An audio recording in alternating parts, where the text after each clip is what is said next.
नमस्कार, खरा सौदा में आपका स्वागत है। आपके साथ मैं हूं अभिषेक सत्यव्रतम। और पिछले हफ्ते हमने निफ्टी में करीब 1% के आसपास की तेजी देखी।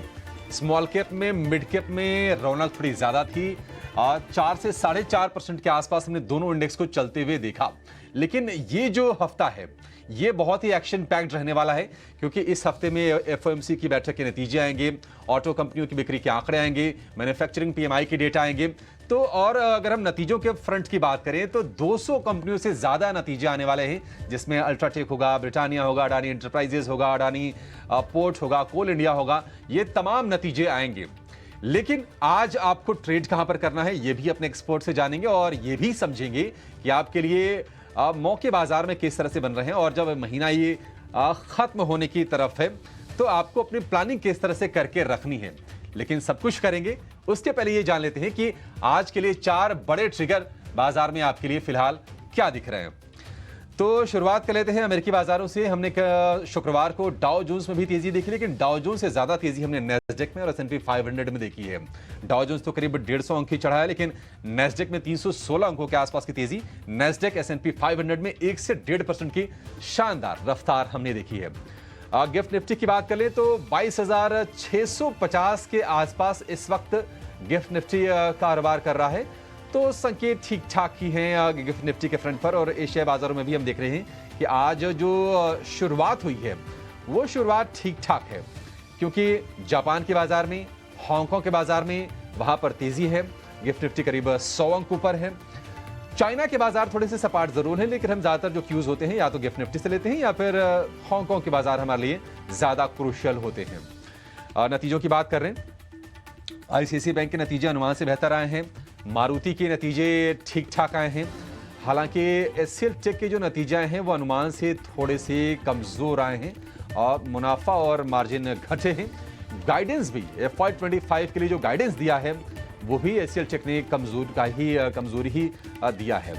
लेकिन आज हमारी जो नज़र होगी वो और बाकी कई सारी कंपनियों के नतीजों पर तो नज़र होगी, लेकिन खास जो नज़र होगी वो होगी अल्ट्राटेक पर, ट्रेंट पर, टाटा केमिकल्स पर, कैनफिन होम्स पर। इस पर खास नजर होगी।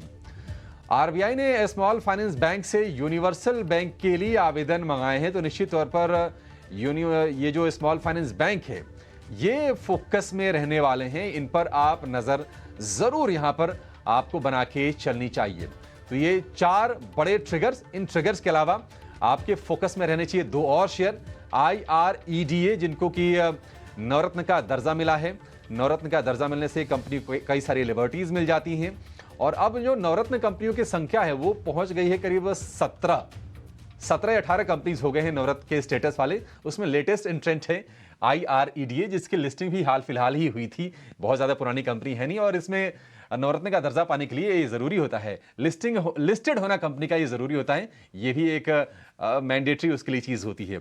इसके अलावा BSE भी फोकस में रहेगा, क्योंकि प्रीमियम के बजाय नोशनल टर्नओवर पर रेगुलेटरी फीस देने का आदेश दिया गया है। सीबीआई ने आदेश दिया है और उसके बाद हम देख रहे हैं कि जेफरीज ने शेयर को डाउनग्रेड कर दिया है। लक्ष्य 3,000 रुपए से घटाकर कर दिया है 2,900 रुपए। तो ये तमाम स्टॉक्स आज आपके फोकस में रहने चाहिए। सभी पे रहेगी नज़र और साथ ही देखते हैं कि आज किस तरीके का सेटअप देखने को मिलता है भारतीय बाजारों का, क्योंकि शुरुआत तो लग रहा है कि हरे निशान में ही होगी, पर हम इस तेज़ी को सस्टेन करते हैं या नहीं इस पे नज़र ज़रूर रहेगी। पर आइए अब समझते हैं कि ग्लोबल बाज़ारों से क्या कुछ संकेत आ रहे हैं। और अभिषेक आपके पास फिर से आएंगे, क्योंकि ग्लोबल आप ही समझाइए किस तरीके से आप सेटअप देख रहे हैं। पहले तो फ्राइडे को काफी अच्छा एक्शन देखने को मिला यूएस के बाजारों में, और अभी भी डाउ जोन्स फ्यूचर्स से पॉजिटिव ही संकेत मिल रहे हैं। बिल्कुल। अगर हम पिछले हफ्ते की अगर बात कर लें सृष्टि, पूरा अगर हफ्ते की बात कर लें तो नैस्डैक के लिए और एस&पी 500 के लिए नवंबर के बाद सबसे अच्छा हफ्ता साबित हुआ है। तो इससे थोड़ा सा मूड पता चलता है। और नैस्डैक की जो तेजी रही है, अल्फाबेट जो कि गूगल की पेरेंट कंपनी है, अल्फाबेट के शेयर में तेजी से नैस्डैक में 2% के आसपास का हमने उछाल देखा है। और पिछले हफ्ते की बात कर लें, एस&पी 500 में करीब करीब 2.25% की और नैस्डैक में 2% के आसपास की तेजी हमने देखी है। अनुमान से अच्छे नतीजों के बाद अल्फाबेट का जो शेयर है वो चढ़ा है 10%।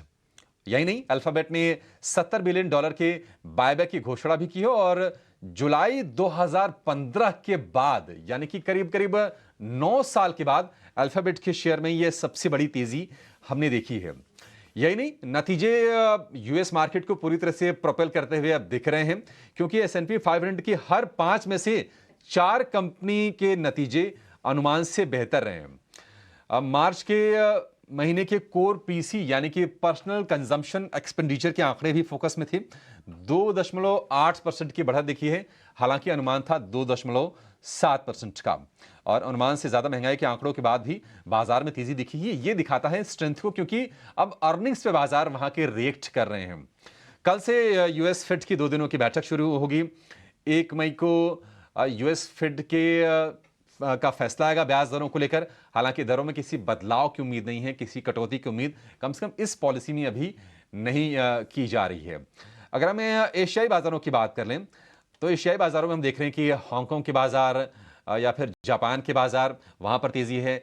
गिफ्ट निफ्टी अभी 100 अंक ऊपर थोड़ी देर पहले कारोबार कर रहा था, 80 अंक ऊपर इस वक्त है, 22,638 के आसपास कारोबार कर रहा है। लेकिन अगर कुछ और संकेतों की बात कर लें तो अनुमान के पास ही पीसी के आंकड़े रहे हैं और उसके बाद बॉन्ड यील्ड में हल्की सी नरमी आई है। सोने में हम देख रहे हैं कि रिकॉर्ड बनाने के बाद लगातार वहां पर कमजोरी हम देख रहे हैं और धीरे धीरे करके सोना थोड़ा सा कूल ऑफ जरूर हुआ है। क्रूड भी एक छोटे से दायरे में ही है, ब्रेंट के दाम $88 के आसपास ही कारोबार कर रहे हैं। तो गिफ्ट निफ्टी मजबूत है, अमेरिकी बाजारों से संकेत ठीक ठाक हैं, डाउ फ्यूचर्स से भी हम तेजी के ही संकेत दे रहे हैं और क्रूड एक रेंज में। तो ओवरऑल अगर हम मोटा मोटी कह लें तो संकेत ग्लोबल बाजारों से कम आज के सत्र के लिए मार्केट खुलने से पहले अभी हमें ठीक दिख रहे हैं। तो ग्लोबल बाजार तो ठीक है, पर भारतीय बाजारों के लिए क्या कुछ सेटअप बन रहा है, आइए वो समझते हैं। आज के लिए निफ्टी, बैंक निफ्टी के लिए क्या होनी चाहिए आपकी रणनीति और खास तौर से कौन से अहम डेटा पॉइंट्स आपको ध्यान में रखने हैं, ये समझेंगे डिम्पी से। डिम्पी हमारे साथ अब जुड़ चुके हैं। Dimpy, very good morning. और सबसे पहले तो आपसे एफआईआई और डीआईआई की पोजिशनिंग किस तरीके की है उसके बारे में समझना चाहेंगे, क्योंकि एफआईआई इसकी बिकवाली तो रुकने का नाम नहीं ले रही है, पर लॉन्ग उनकी तरफ से किस तरीके से देखे जा रहे हैं इंडिसेस में। सृष्टि, पहले तो बहुत शुक्रिया और मैं माफी चाहता हूँ, आज मैं आपकी स्क्रीन पर नहीं आ पाया, मेरे को फोन से ही बात रखनी पड़ रही है। एक्चुअली थोड़ा ट्रैफिक जाम था इस वजह से, लेकिन थोड़ी देर में आ जाऊंगा मैं। दूसरा पॉइंट, आपने एफआईएस का जो रेस किया, मैं इसमें से एक पॉइंट आपको बहुत क्लियर कर दूं। एफआईएस की होल्डिंग थोड़ी घटी है, ये 39% से घटकर 35% हो गई है और डीआईएस की होल्डिंग में भी बदलाव हुआ है। डीआईएस की होल्डिंग भी करीब 40% से नीचे चली गई है। कुल मिला के रिटेल के पास अभी भी माल सबसे ज्यादा है, वो करीब 60% के आसपास होल्ड करते हैं और मेरे को ऐसा लगता है कि बाजार पूरी तरह से आज रेंज में रहेगा। रेंज में आपको बता देता हूँ, निफ्टी की मोटा मोटी 22,200 का सपोर्ट और ऊपर जाके समय 550 से 650 का रेजिस्टेंस एरिया है। कुल मिला के मार्केट के अंदर एफआईज और डीआई रेंज में है, इसमें कोई खास मेजर चेंजेस है नहीं।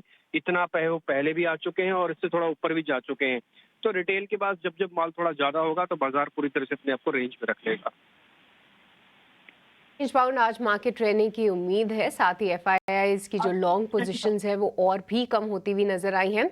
पर डिम्पी, अब आपसे समझना चाहेंगे कि कौन से ऐसे डेटा पॉइंट्स हैं जिसको ध्यान में रखना चाहिए। आइए शुरुआत करते हैं उन लोगों की जिनके पास लॉन्ग पोजीशंस हैं और जो नए लॉन्ग्स अगर किसी को बनाने हैं तो आज कौन से लेवल्स पे ध्यान दें, क्योंकि गिफ्ट निफ्टी तो पॉजिटिव शुरुआत के संकेत दे रहा है। हाँ, लेकिन अगर आप पॉजिटिव शुरुआत गिफ्ट निफ्टी के देख रहे हैं तो आप ये बात भी देखिएगा कि फ्राइडे को डेज लो पे जाके बंद हुए हैं 150 पॉइंट की गिरावट के साथ। और आप एक पॉइंट और भी ध्यान दीजिएगा, फ्राइडे को आपने गैप डाउन नहीं किया था, गैप अप थे, उसके बाद बाजार ने सारी बढ़त भी खोई थी। तो बाजार ने क्या किया कि जो फ्राइडे की वीकनेस है उसको सपोर्ट बना दिया और आज की जो गैप अप आपको मिल रहा है ये एक फ्रेश मोमेंटम का वापस से मार्केट में काम करेगा। लेकिन फिर से जैसे मैंने कहा कि रेंज में ही रहेगा बाजार, रेंज ब्रेकआउट के चांसेस कम है। वो सारी चीजों से लग रहा है ऐसा, पहला एफआई से, डीएल से, रिटेल की होल्डिंग से, किसी भी कोई भी पॉइंट ऐसा नहीं है जिससे लगे कि इनमें कोई चेंजेस है। आते हैं कि जिनके पास पुरानी पोजीशंस है निफ्टी की, देखिए जिनके पास पुरानी पोजीशंस है, सीरीज के अंदर ट्रांसफर लेके आए हैं या रोल ओवर लेके आए, उनको कोई दिक्कत नहीं है, वो भी अपने कंटिन्यू करके चल रहे हैं। 22,000 का एक स्टॉप लॉस लगा के रखे अपनी सीरीज का और 22,200 स्विंग का, कहने का मतलब कि नियर बाय का। दूसरा रेजिस्टेंस आता है तो 450 से वो शुरू हो जाएगा, एक्चुअली में वो 550 650 टफ रेजिस्टेंस है। तो आप एक काम करना, सपोर्ट पे खरीदो, रेजिस्टेंस पे बेचो, और जिनको बेचना भी है वो ऊपर रेजिस्टेंस पे बेचे और वापस सपोर्ट पे खरीद ले। तो फिलहाल तो मार्केट इसी तरह से एक रेंज में आज काम करेगा, और जिनके पास पोजीशन नहीं है, लेना चाहते हैं, उनको थोड़ा रुक के काम करना चाहिए। एकदम से एग्रेशन के साथ अभी काम करना ठीक नहीं है।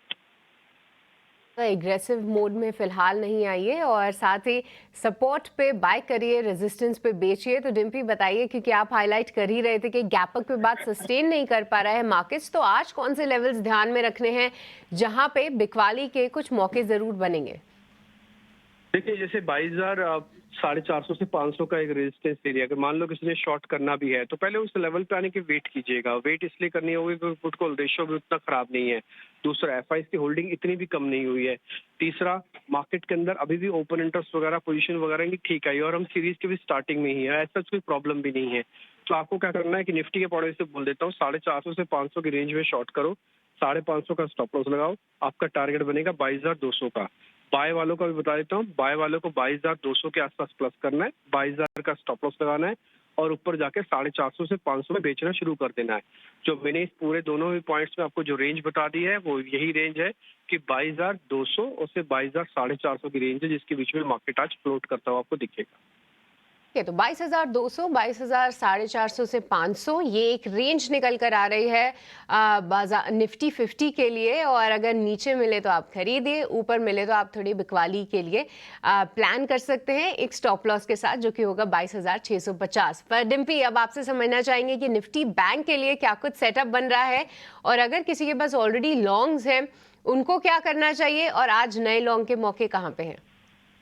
देखिए, बैंक निफ्टी के पास भी यही एरिया है 60, और करीब 48,000 का एक स्ट्रॉन्ग बेस एरिया है। आप 48,500 और 800 आपका रेजिस्टेंस एरिया है। तो आपको यही करना है कि 48,000 का एक स्टॉप लॉस लगा लो आप। अगर आप सीरीज का लगाना चाहते हो 47,800 तक भी ले जाओ, कोई इश्यू नहीं है। तो 47,800 सीरीज का, स्विंग का 48,000 का एक स्टॉप लॉस लगा के आप 48,500 और 48,800 के आसपास अपना टारगेट रख के आप बाय कर सकते हो। बाय कितना करना है? 10% से ज्यादा की क्वांटिटी बाय नहीं होनी चाहिए इंडाइसिस में। इंडाइसिस एक्चुअली थोड़ा डल रहेगा, पहले 3-4 दिन पूरा डल रहेगा। सोमवार मंगलवार को टिपिकली डायरेक्शन मिलती है बाजार को, लेकिन आज क्या है कि थोड़ा ओपनिंग और डाटा वाटा सब यही कह रहा है कि मार्केट थोड़ा इस हफ्ते डल रह सकता है। तो आपको कोई ज्यादा बड़ी पोजीशन नहीं लेनी है। 48,000 का स्टॉप लॉस लगा के 48,500 48,800 के आपके टारगेट है। ध्यान रखिएगा, टारगेट आने पर ना आपको टारगेट बुक भी करने चाहिए। ऐसा नहीं कि टारगेट आ गया और आप बैठे रहेंगे तो फिर वापस बाजार नीचे आएगा। ठीक, तो आपको ये रेंज रखनी है। दूसरा, मैं बैंक निफ्टी, आप क्वेश्चन ये पूछेंगे कि शॉर्ट वालों को करना चाहिए, मैं वो भी पहले बता देता हूँ। आप 48,500 600 के आसपास शॉर्ट करना शुरू करना, 48,800 का एक स्टॉप लॉस डाल देना, और आपका जो टारगेट है नीचे 48,200 बनेगा। मैं फिर से रिपीट कर देता हूँ, इस पूरे हफ्ते के अंदर जो मार्केट की मेरे को रेंज नजर आ रही है वो 48,000 के दायरे में ही रहेगी। 48,000 नीचे का सपोर्ट एरिया है, 48,800 ऊपर का रेजिस्टेंस एरिया है। इसके ऊपर जैसे ही आप रेजिस्टेंस के पास पहुंचते हैं बेच दीजिएगा 400-500 पॉइंट कमाने के लिए, और जैसे ही सपोर्ट पे आते हैं आप ले लीजिएगा 400-500 पॉइंट बैंक निफ्टी में कमाने के लिए। मेरे को लगता नहीं है कि अगले 2 दिन जो है बैंक निफ्टी आपको कोई बड़ा मूव देगा। फिलहाल इसी रेंज में मार्केट काम करता हुआ आपको दिखेगा।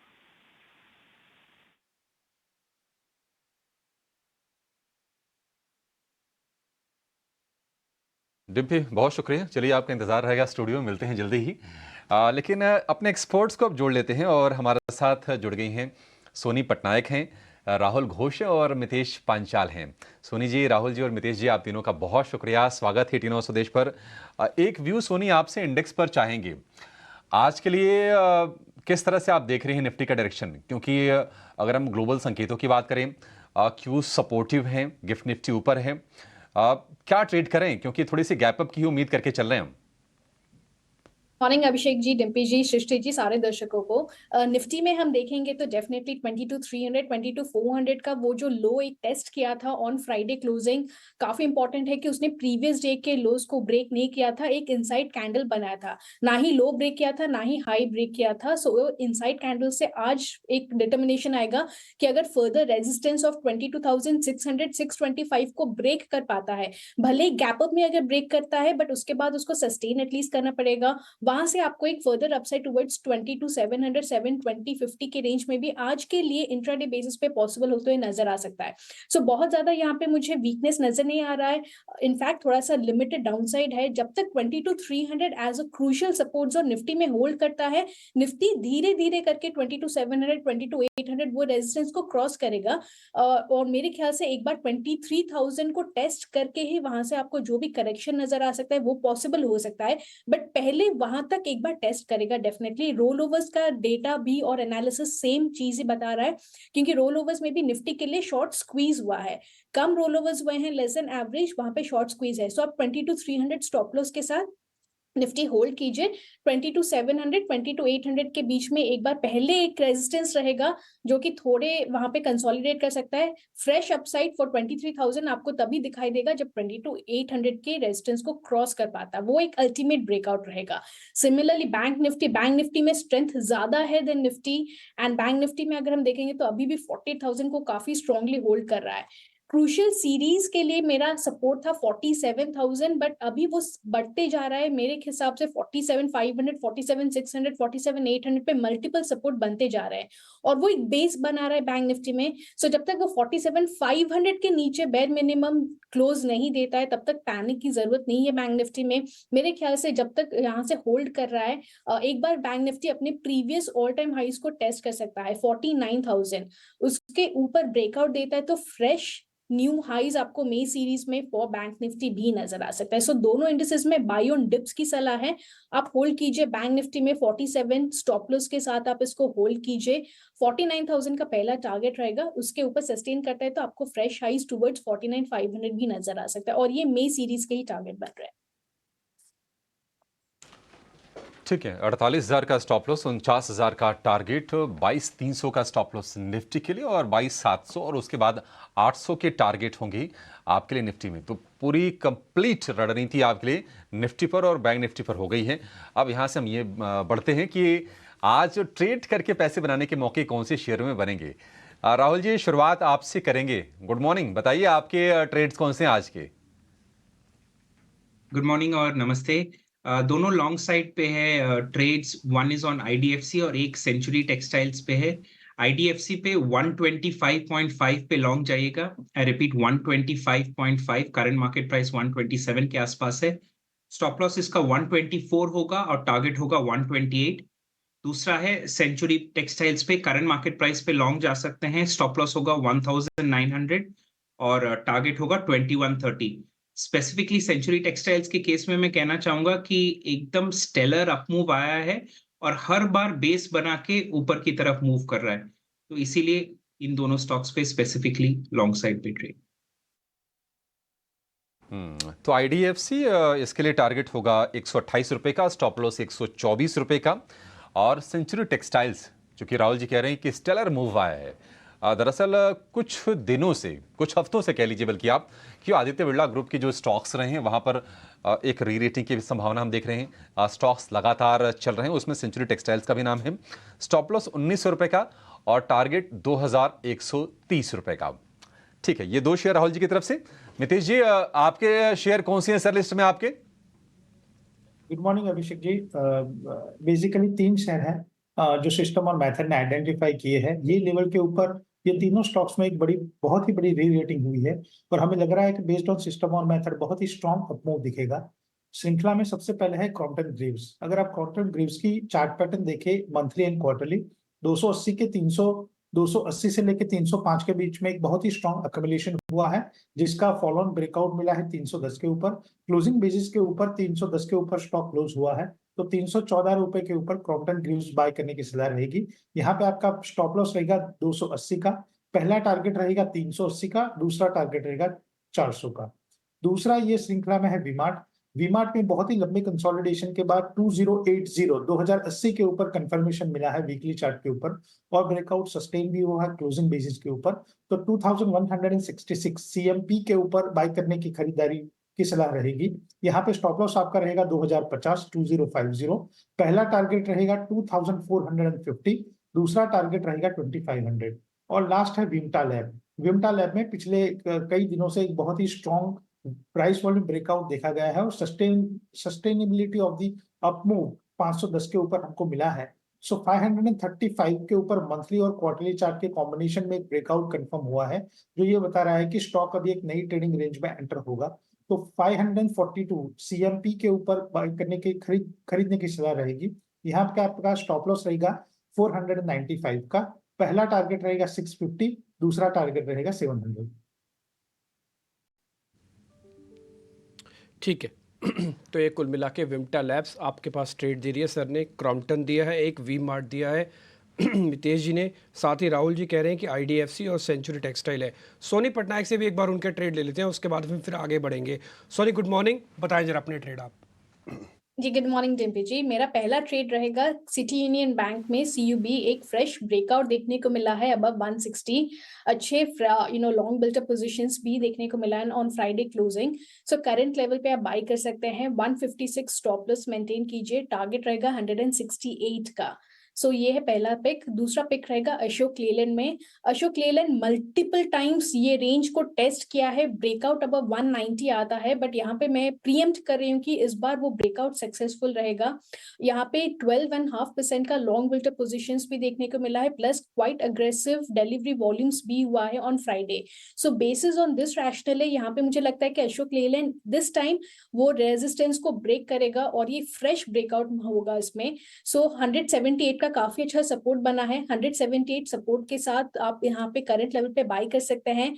पहला टारगेट रहेगा 195। ये एज पर द ब्रेकआउट में अटेम्प्ट ले रही हूँ, प्रीएम्प्ट कर रही हूँ, सॉरी। और अगर 195 के ऊपर सस्टेन करता है तो दिस टाइम अशोक लेलैंड 200 भी क्रॉस कर सकता है। सो यहाँ पे आप होल्ड कर सकते हैं, बट रिस्क रिवॉर्ड के अनुसार आप एक बार 195 पे पार्शियल प्रॉफिट बुक करके आप वहाँ पे स्टॉप लॉस ट्रेल करके होल्ड कर सकते हैं for another target of 200 plus levels, provided की व्यू यहाँ पे सही जाता है। सो इसलिए थोड़ा सा आप यहाँ पे कॉशियसली भी ट्रेड कर सकते हैं, ब्रेकआउट होने का इंतजार भी कर सकते हैं। ठीक है, डन। आपके दोनों शेयर मेरे को काफ़ी बढ़िया लगे। एक तो अशोक लीलैंड काफ़ी इंटरेस्टिंग शेयर आप बता रहे हैं, एक 195 के टारगेट्स के लिए, और दूसरा आपने सिटी यूनियन बैंक के बारे में जिक्र किया सोनी 168 का। अच्छा, एक दो शेयर्स की आपको बधाई भी देनी थी। लास्ट में आपने हमारे साथ जब शो में जुड़े थे तो एसबीआई की कॉल दिलवाई थी 800 के स्ट्राइक की, सुपर हिट हुई। आपने बीएचईएल के बारे में रिकमेंडेशन दिया था, वो भी सुपर हिट हुआ। तो हम एक्सपेक्ट करते हैं कि आप अच्छे से गेस्ट को फॉलो कीजिए, बहुत अच्छे अच्छे ट्रेड आपको दे रहे हैं। एक एक दिन के अंदर ये सारे हिट हो रहे हैं, एक एक दिन के अंदर। बॉस आपको वेट भी नहीं करना पड़ रहा, नहीं तो मार्केट के अंदर एथिकली वेट करना पड़ता कई बार। लेकिन बीएचईएल, एसबीआई, सोनी ने दोनों शेयर्स दिए थे लास्ट ट्रेडिंग सेशन में, अगर आपको याद होगा तो दोनों हिट हुए हैं। राहुल जी के भी काफ़ी ट्रेड हम नोटिस करते हैं, बहुत बढ़िया रहते हैं। और मितेश पंचाल तो आपको पता है सिस्टम मेथड के मास्टर हैं, और उनके पास जो कैश के स्टॉक्स लेके आते हैं ना वो बहुत ही शानदार होते हैं। मेरे को आज उनका विम्टा लैब्स, वी मार्ट, ये दोनों इंटरेस्टिंग लग रहे हैं। इसके अलावा क्रॉम्पटन भी है, वो भी एक बार ध्यान दीजिएगा। मैंने सभी के सभी शेयर एक बार स्क्रीन पे वापस चलवा दिए, ताकि अगर आपसे कोई भी शेयर मिस हो गया हो तो आप उसको अच्छे से नोट कर लीजिएगा। कम ट्रेड कीजिए, अच्छे से ट्रेड कीजिए, बहुत आराम से मार्केट के अंदर आप तसल्ली से पैसा बना पाएंगे। मैं अपने सहयोगी शरद को अपने साथ जोड़ रहा हूँ, वो दो हिस्सों में आपको जानकारी देंगे। पहला एक तो अर्निंग्स की, और दूसरा आपको देंगे सिंस की, यानी कि स्टॉक्स इन न्यूज़ की। एक काम करते हैं, आशीषा को जोड़ते हैं शरद की जगह। शरद किसी वजह से आज हमारे साथ नहीं जुड़ पा रहे हैं। आशीषा गुड मॉर्निंग। जरा पहले आप हमको अर्निंग्स के बारे में बता देंगे कि अर्निंग्स किस किस के आए हैं और कैसे कैसे आए हैं। आप वन लाइनर बता देंगे तो हमारे लिए बहुत अच्छा होगा कि हाँ इसके अच्छे हैं, इसके खराब है टाइप। जी बिल्कुल। सबसे पहले HCL टेक की बात करते हैं। कमज़ोर नतीजे थे और FY25 के लिए गाइडेंस भी मैनेजमेंट ने काफ़ी कमज़ोर दी है। स्ट्रीट का मानना था कि 5 से 8% का कांस्टेंट करेंसी रेवेन्यू ग्रोथ का गाइडेंस कंपनी दे सकती है FY25 के लिए, लेकिन मैनेजमेंट ने केवल 3 से 5% का कांस्टेंट करेंसी रेवेन्यू ग्रोथ का गाइडेंस दिया है। तो HCL टेक के नतीजे भी कमज़ोर थे और गाइडेंस भी कमज़ोर है, जिसके चलते नेगेटिव एक्शन HCL टेक पर देखने को मिल सकता है। इसके अलावा मारुति सुजुकी की बात करते हैं। अनुमान के मुताबिक नतीजे आए हैं। मार्जिन्स में सिक्वेंशियल बेसिस पर इंप्रूवमेंट दिखाई दी। कंपनी ने डिस्काउंट्स घटाए, उसके साथ ही साथ ऑपरेटिंग लेवरेज का भी बेनिफिट मिला, जिसके चलते मार्जिन्स में सिक्वेंशियल बेसिस पर इंप्रूवमेंट दिखाई दिया। मैनेजमेंट कमेंट्री आई है एक्सपोर्ट्स को लेकर। कंपनी 3 लाख यूनिट्स एक्सपोर्ट करेगी FY25 में, लेकिन अनुमान के मुताबिक नतीजे मारुति सुजुकी के। इसके अलावा ICICI बैंक के नतीजे भी काफ़ी अच्छे आए हैं। डिपॉजिट ग्रोथ काफ़ी स्ट्रॉन्ग था, ऑपरेशनल नतीजे भी काफ़ी अच्छे हैं। और मैनेजमेंट की कमेंट्री की बात करें तो net interest margins range bound रह सकते हैं अगले कुछ क्वार्टर्स के लिए। और कंपनी को IT के लेकर जो इश्यूज़ है, मैनेजमेंट ने कमेंट्री दी है कि RBI के साथ कंपनी का कम्युनिकेशन जारी है और सोल्यूशन जल्द ही आ जाएगा आईटी इश्यूज़ को लेकर भी, लेकिन ऑल इन ऑल नतीजे भी काफ़ी अच्छे आए हैं। इसके अलावा एसबीआई लाइफ इंश्योरेंस की बात करते हैं, जहां नतीजे अनुमान के मुताबिक आए हैं। प्रॉफिट आफ्टर टैक्स में 4% का ग्रोथ दिखाई दिया और नेट प्रीमियम इनकम में करीब करीब 26% का ग्रोथ दिखाई दिया ईयर ऑन ईयर बेसिस पर। लास्ट में उत्कर्ष स्मॉल फाइनेंस बैंक की बात करते हैं, नतीजे तो अनुमान के मुताबिक आए हैं, लेकिन कंपनी की एसेट क्वालिटी काफ़ी इंप्रूव हुई है इस क्वार्टर में। नेट एनएनपीए 0.03% पे आए हैं वर्सेस 0.19% जो कंपनी ने प्रीवियस क्वार्टर में रिपोर्ट किया था। तो नतीजे अच्छे हैं और नेट एनएनपीए और जीएनपीए के रेशियोज काफ़ी इंप्रूव हुए हैं, एसेट क्वालिटी काफ़ी इंप्रूव हुई है, जिसके चलते पॉजिटिव एक्शन उत्कर्ष स्मॉल फाइनेंस बैंक पर आज के ट्रेडिंग सेशन में दिखाई दे सकता है। ये एक राउंड अप देने के लिए कि कौन से नतीजे कैसे देखने को मिले, पर इसके अलावा बताइए कि खबरों वाले शेयर्स कौन से हैं, कहाँ दिखेगा एक्शन?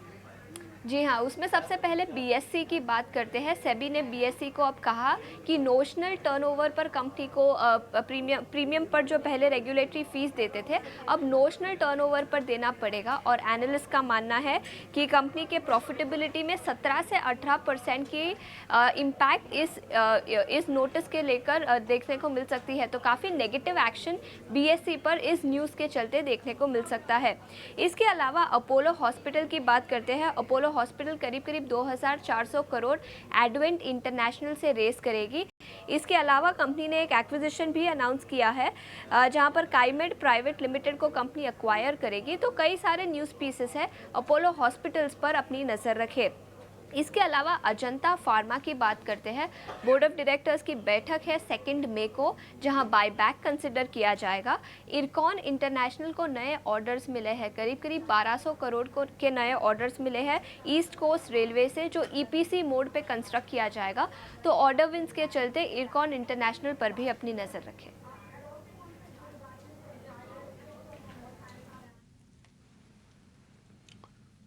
ठीक है, तो ये तमाम नतीजे और तमाम ये शेयर आज फोकस में रहेंगे खबरों के दम पर। लेकिन शुरुआत कर लेते हैं बीएसई के साथ ही। इस पर सोनी आप ज़रा व्यू दीजिए, क्योंकि ये खबर जो है थोड़ी सी नेगेटिव है बीएसई के लिए। रेटिंग भी डाउनग्रेड इस पर की गई है। आप ही बताइए, बीएसई हालांकि चला बहुत है, ये 3000 रुपये के ऊपर निकला, ये एक डिप के बाद फिर से रिन्यूड इंटरेस्ट दिखा हमने बीएसई के शेयर में। आज के लिए आपकी सलाह क्या होगी? अभिषेक जी, यहाँ पे बीएससी में ऑब्वियसली थोड़ा सा न्यूज इम्पैक्ट कैसे ओपनिंग होता है वहां पे देखना इंपॉर्टेंट रहेगा। काफी अच्छे से क्लोज तो दिया है, बट हाउएवर अगर यहाँ पे आप देख सकते हैं कि 3100 के सपोर्ट को ब्रेक करता है तो फर्दर वीकनेस नजर आ सकता है टुवर्ड्स 2950 2900। सो आज ओपनिंग के बाद थोड़ा देखना पड़ेगा कि अगर वो ऑलरेडी गैप डाउन ओपनिंग हो रहा है इन केस, और उसके ये लेवल के नीचे पे ही हो रहा है ब्रेक करके, देन वहां पे थोड़ा सा कॉशियस अवॉइड कीजिए। फिलहाल के लिए तो फ्रेश लॉन्ग्स इसमें अवॉइड कीजिए, थोड़ा सा इम्पैक्ट रह सकता है डेफिनेटली, एंड एक थोड़ा वेट एंड वॉच यहाँ पे सलाह रहेगी। वेट एंड वॉच की सलाह है, अवॉइड कीजिए बीएसई के शेयर को। ICICI bank L9 to good, अच्छे नतीजे मान के हम चलेंगे, क्योंकि एनआईआई यानी कि ब्याज से आय में 8% का उछाल है। अब मुनाफे में करीब 17.5% का। निम्स की बात करें तो वो फ्लैट है 4.5% के आसपास का, यानी कि net interest margin. ICICI bank इस पर मितेश जी आप व्यू दीजिए। हम देख रहे हैं कि ये नतीजे ठीक ठाक ही हैं। शेयर आपको कैसा लग रहा है चार्ट पर? देखिए, जहां तक आईसीआईसीआई बैंक की बात है, अगर आप चार्ट पैटर्न देखें आईसीआईसीआई बैंक का, तो बेसिकली वीकली चार्ट के ऊपर पिछले 3 वीक से एक ब्रॉडर कंसोलिडेशन है, जहां पे हाई 1120 1130 के बीच में है और सपोर्ट अराउंड 1100 के ऊपर है। तो एक स्ट्रॉन्ग जोन में है, कंसोलिडेशन जोन में। हमारे हिसाब से 11,030 to be very precise technically, 1130 जब तक क्लोजिंग बेसिस के ऊपर नहीं क्रॉस होता तब तक एक नई खरीदारी इसमें नहीं आएगी। हाउएवर वॉल्यूम के साइड पे थोड़ा डेफिनेटली एक कंसर्न है, क्योंकि जिस हिसाब से रिसेंट बॉटम बना है 1050 के ऊपर 18 अप्रैल 2024 को, और उसके बाद जो हमने वर्टिकल रैली देखी है टू द ट्यून ऑफ 1125 तक पिछले 5 ही सेशंस में, तो वो वॉल्यूम सपोर्टिव नहीं है। तो कहीं ना कहीं वॉल्यूम का कंसर्न है अभिषेक जी। अगर वॉल्यूम टेबल के ऊपर बैक आ जाते हैं तो डेफिनेटली जो मूव है वो 1130 के ऊपर सस्टेन होगा। तो अभी वेट एंड वॉच 1130 के ऊपर अगर ब्रेकआउट देता है आवरली चार्ट में या फिर क्लोजिंग बेसिस के, तभी खरीदारी करने की सलाह रहेगी। जहां पे आपका स्टॉप लॉस रहेगा 1090 और 1130 के ऊपर जो एक रेंज खुलती है वो 1180 से 1220 के बीच में स्टॉक को ले जाएगी। सो वेट एंड वॉच फॉर 1130 के लेवल्स के लिए। बाहर निकला तो 1180 और 1220 ये दो टारगेट आईसीआईसीआई बैंक के लिए। लेकिन आईसीआईसीआई बैंक को लेकर ब्रोकरेजेस की रिपोर्ट्स कौन सी हैं, बाकी जो निफ्टी के नतीजे आए हैं, बाकी अन्य नतीजे आए हैं, उस पर रिपोर्ट्स क्या कह रही हैं, ये बताने के लिए पूजा हमारे साथ जुड़ गई हैं। पूजा, आप शुरुआत कर लीजिए आईसीआईसीआई बैंक के साथ और निफ्टी के नतीजे बता दीजिए, फिर बाकी बाद में आपसे जानेंगे। जी, काफ़ी सारी रिपोर्ट्स आई हैं। तो पहले जो निफ्टी कंपनियों पर रिपोर्ट्स आई हैं और नतीजों पर, उससे पहले शुरुआत करें तो आईसीआईसीआई बैंक पर नोमुरा ने अपनी रिपोर्ट जारी की है। रिपोर्ट पॉजिटिव है, लक्ष्य 1225 से बढ़ाकर 1335 का कर दिया है और इनका कहना है कि नतीजे और डिपॉजिट ग्रोथ दोनों ही काफ़ी मजबूत रहे हैं। एचसीएल टेक पर भी ब्रोकरेज की जो रिपोर्ट्स आई है वो थोड़ी नेगेटिव है, नतीजे भी कमज़ोर थे। नोमुरा ने न्यूट्रल की रेटिंग दी है, लक्ष्य घटा दिया है, 1500 से घटाकर 1400 का किया है और इन्वेस्टेक ने बिकवाली की राय दी है 1300 के टारगेट के साथ। मारुति पर भी रिपोर्ट्स पॉजिटिव आ रही हैं, लक्ष्य 12000 से बढ़ाकर 14750 का दिया है जेफरीज ने और यूबीएस भी 14000 के टारगेट्स देख रही है कंपनी पर। अब बात करते हैं एसबीआई लाइफ की, तो यहाँ पर जो रिपोर्ट्स आ रही है वो काफ़ी मिलीजुली हैं। एक तरफ गोल्डमैन सैक्स की तरफ से लक्ष्य घटाया गया है, 1700 से घटाकर 1650 का दिया है, वही जेफरीज ने टारगेट्स बढ़ाए हैं, 1700 से बढ़ाकर 1740 के लक्ष्य दिए हैं। तो कुछ मिलीजुली रिपोर्ट्स आ रही हैं एसबीआई लाइफ पर, इस पर नज़र रखिए। इसके अलावा टेक महिंद्रा की अगर बात करें तो यहाँ पर कुछ अपग्रेड आए हैं। हमने शुक्रवार को भी देखा था कि नतीजों के बाद 7% तक की तेज़ी थी। मॉर्गन स्टैनली की तरफ से अपग्रेड हुआ है, अंडरवेट से बढ़ाकर ओवरवेट की दी है और टारगेट प्राइस भी 1190 से बढ़ाकर 1490 का दिया है। तो ये डबल अपग्रेड आए हैं टेक महिंद्रा पर। और इसके अलावा बजाज फिनसर्व की भी बात करें तो यहाँ पर भी नतीजों के बाद गोल्डमैन सैक्स की जो रिपोर्ट आई है थोड़ी नेगेटिव है, बिकवाली की राय बरकरार रखे हुए हैं, लक्ष्य 1500 से घटाकर 1470 का दिया है। ये कुछ नतीजे थे और निफ्टी की कंपनियों पर जो रिपोर्ट्स आए हैं वो हमने आपके सामने एक एक करके रखे। ठीक है, तो ये निफ्टी के सारे नतीजे आईसीआईसीआई बैंक समेत और एसबीआई लाइफ समेत, लेकिन एसबीआई कार्ड समेत बाकी भी नतीजे आए। पूजा बताइए, बाकी नतीजों पर या फिर बाकी स्टॉक्स पर कौन सी रिपोर्ट्स हैं आज खास? जी, एसबीआई कार्ड्स की अगर बात करें तो यहाँ पर यूबीएस ने अपनी न्यूट्रल की राय बरकरार रखी हुई है, लक्ष्य 805 का देख रहे हैं और उनका कहना है कि क्रेडिट कॉस्ट में लगातार बढ़ोतरी देखने को मिल रही है, कर्म खर्च से मुनाफा अनुमान से बेहतर नजर आ रहा है। तो कमेंट्री कुछ मिक्स्ड है और रिपोर्ट्स भी का व्यू भी जो ब्रोकरेज हाउस के रिपोर्ट का व्यू है वो भी थोड़ा मिक्स निकल कर आ रहा है। एक तरफ यूबीएस ने तो 805 का लक्ष्य देख रहे हैं, लेकिन नोमुरा ने रिड्यूस की रेटिंग दी और 640 रुपए का लक्ष्य देख रहे हैं एसबीआई कार्ड्स पर। इसके अलावा बीएससी पर जेफरीज की रिपोर्ट आई है, जो खबर आई है बीएससी से जुड़ी, उसमें रेटिंग खरीदारी से घटाकर होल्ड की कर दी है और लक्ष्य भी घटा दिया है, 3000 से घटाकर 2900 का लक्ष्य वो बीएससी पर देख रहे हैं। इसके अलावा इंडिगो पर मॉर्गन स्टैनली की रिपोर्ट आई है जिसमें कि ओवरवेट की रेटिंग बरकरार रखे हुए हैं, लक्ष्य बढ़ा दिया है, 4145 से बढ़ाकर 4615 का किया है। इसके अलावा कोटक सिक्योरिटीज़ की भी काफ़ी सारी कवरेज आई हैं, एक एक करके आपके सामने रखते हैं। इंडस टावर की अगर बात करें तो रेटिंग ऐड से घटाकर रिड्यूस की कर दी है, लेकिन लक्ष्य बढ़ाया है, 245 से बढ़ाकर 340 का कर दिया है इंडस टावर पर। वहीं कमिंस पर कोटक सिक्योरिटीज़ ने रेटिंग खरीदारी से घटाकर ऐड की कर दी है, लेकिन लक्ष्य यहाँ भी बढ़ा दिया है, 2750 से बढ़ाकर 3450 का वो लक्ष्य देख रहे हैं। और इसके अलावा आखिर में बात करते हैं येस बैंक की। यहाँ पर भी नतीजों पर कोटक सिक्योरिटीज़ की रिपोर्ट आई है जिसमें कि बिकवाली की राय बरकरार रखे हुए, लेकिन लक्ष्य देख रहे हैं 19 रुपए प्रति शेयर का। ठीक है पूजा, बहुत शुक्रिया, थैंक यू वेरी मच ये सारी की सारी रिपोर्ट्स बताने के लिए। इसमें निफ्टी और गैर निफ्टी दोनों के ही रिपोर्ट्स शामिल हैं। एक एक करते अपने मेहमानों से इन रिपोर्ट्स के बारे में थोड़ा आइडिया ले लेते हैं कि कोई ट्रेड कैसे करना है ये आपको पता होना चाहिए। और ये रिपोर्ट्स ध्यान रखिएगा, ये रिपोर्ट्स टिपिकली टाइम फ्रेम के हिसाब से होती हैं और अगर आपके पास पोजीशन है तो आपको इस चीज़ को सब कुछ कैलकुलेट करके चलना है, ठीक है ना।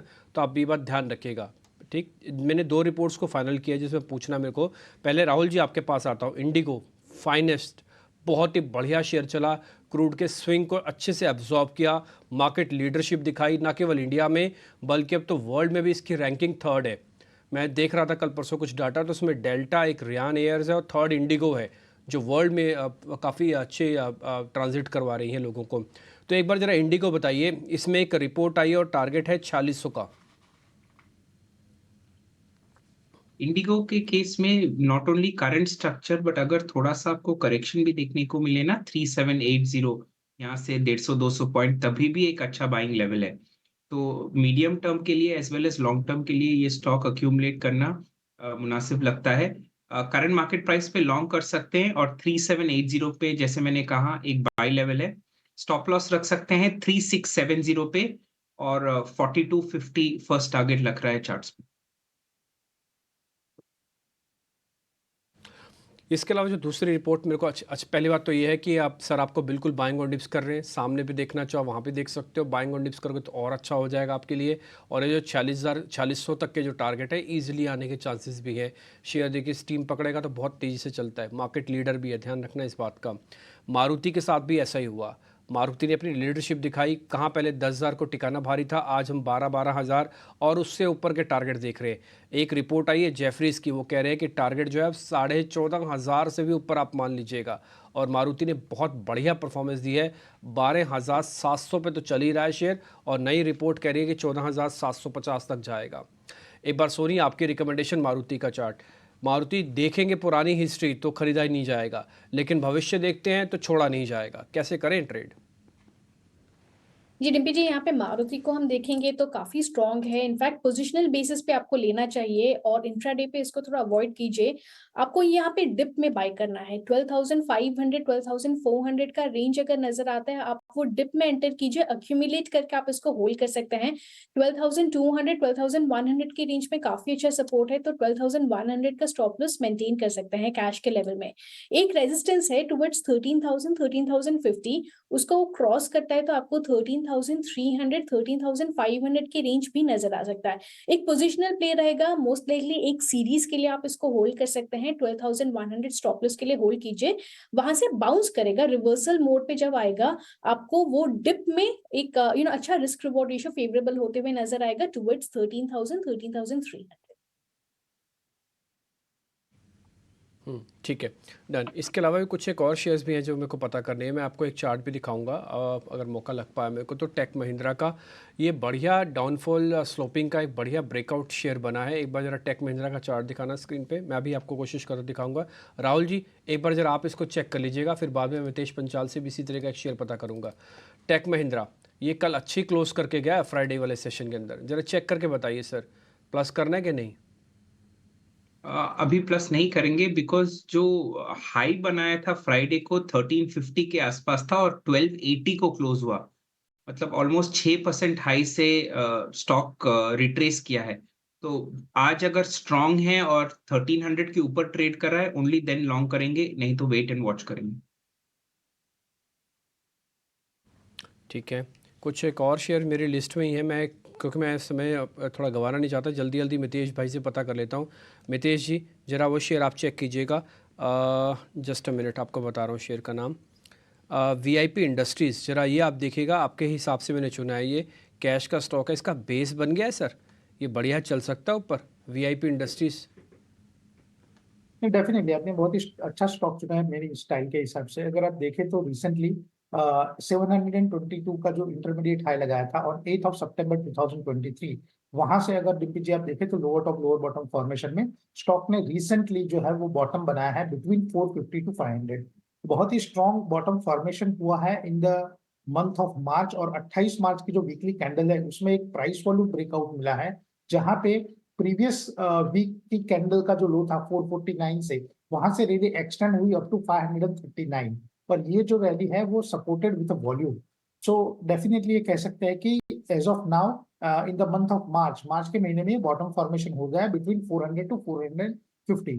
और अगर हम यहाँ पे एक स्ट्रॉन्ग अपसाइड की बात करें या ट्रेंड रिवर्सल या एक स्ट्रॉन्ग रेजिस्टेंस की बात करें तो वो आता है 574 इंटरमीडिएट रेजिस्टेंस, जो इसका हाई था 2 मार्च 2024 को।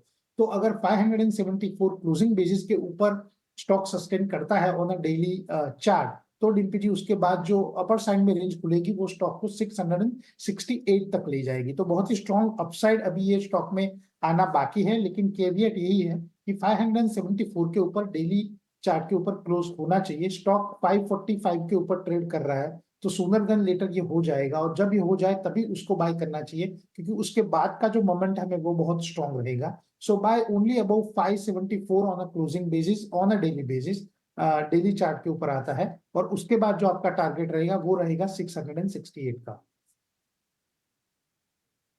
वीआईपी इंडस्ट्रीज की कुछ और खबरों वाले शेयर्स और नतीजों की बात कर लेते हैं। क्विकली अपने एक्सपर्ट से भी टेक लेंगे। और सोनी, एक बार अपोलो हॉस्पिटल्स के लिए क्या कुछ लेवल्स अहम रहेंगे वो बताइए, क्योंकि कंपनी ने एक डील अनाउंस की है।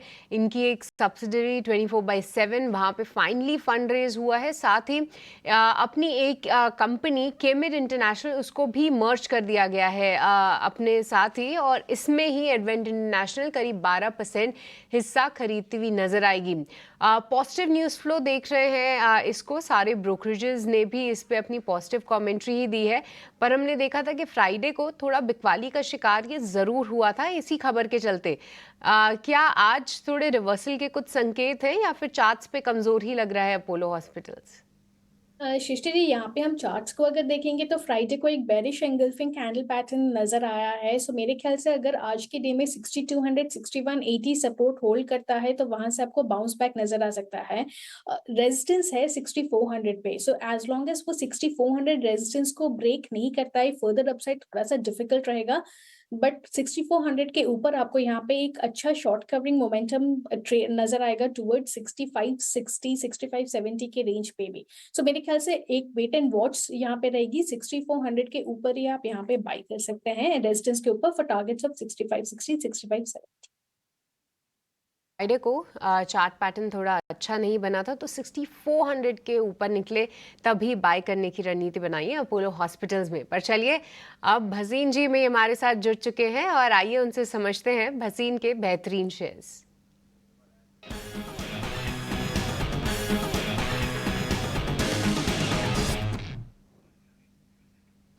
भसीन जी, वेरी गुड मॉर्निंग। सबसे पहले तो आप बधाई लीजिए कॉनकॉर की, क्योंकि फ्राइडे को जब आपने सुझाया था ऑलमोस्ट फ्लैट शुरुआत हुई थी, पर ये स्टॉक रुकने का नाम नहीं लिया था। साथ ही BHEL में भी एक ज़बरदस्त एक्शन देखने को मिला। तो बहुत अच्छे स्टॉक कॉल्स रहे यहाँ पे। पर भसीन जी, नए हफ्ते की शुरुआत हो गई है, काफ़ी अहम रहने वाला है हफ्ता, क्योंकि यहाँ पे तो छुट्टी है ही, ट्रंकेटेड वीक है। पर इसी के साथ साथ अगर हम देखें तो फेड की भी बैठक है इस हफ्ते के लिए। कैसे देख रहे हैं आप मार्केट की चाल, क्योंकि ऊपरी स्तरों पे थोड़ा सस्टेन नहीं कर पा रहा है एटलीस्ट इंडेक्स?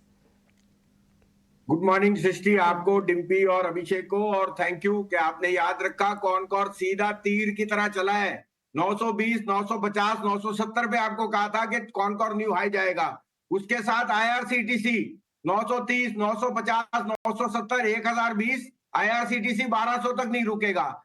तीसरा आपने जो कहा BHEL, और चौथा ABFRL। आप भूल गए, 285 रुपए बिक गया जो 252 रुपए में आपको सजेस्ट किया था।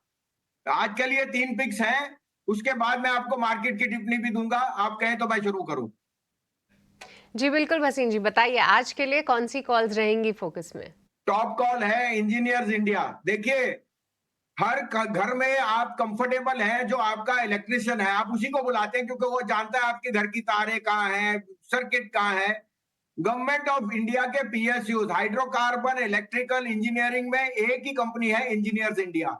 ये सारा कुछ सिर्फ इंजीनियर्स इंडिया कर सकती है। जो आपका इलेक्ट्रिकल सर्किट लेआउट है, anything to do with engineering is only done by Engineers India. ये एक मोनोपोली प्ले है, और ये मैंने जो कहते हैं गोल्ड था जो 30, 40, 50 रुपए में पड़ा था कई साल पहले, 4 साल की बात कर रहा हूं।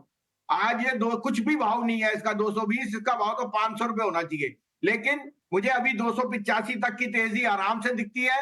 350 का टारगेट भी आ जाए, वो डिपेंड करता है कि इलेक्शन की वॉलेटिलिटी और सो। तो नियर टर्म 285, 300 रुपए जरूर आ रहा है। Engineers India is a no brainer, आपके पोर्टफोलियो में होना चाहिए। 221 का स्टॉप लॉस। दूसरा मेरा पिक है IEX, 155, 55, 56, 57 में आप लीजिए। 151 का या 148 तक का आप स्टॉप लॉस रखिए, थोड़ा सा इसमें रखिए। बट ये 180 190 तक जाने की क्षमता रखता है।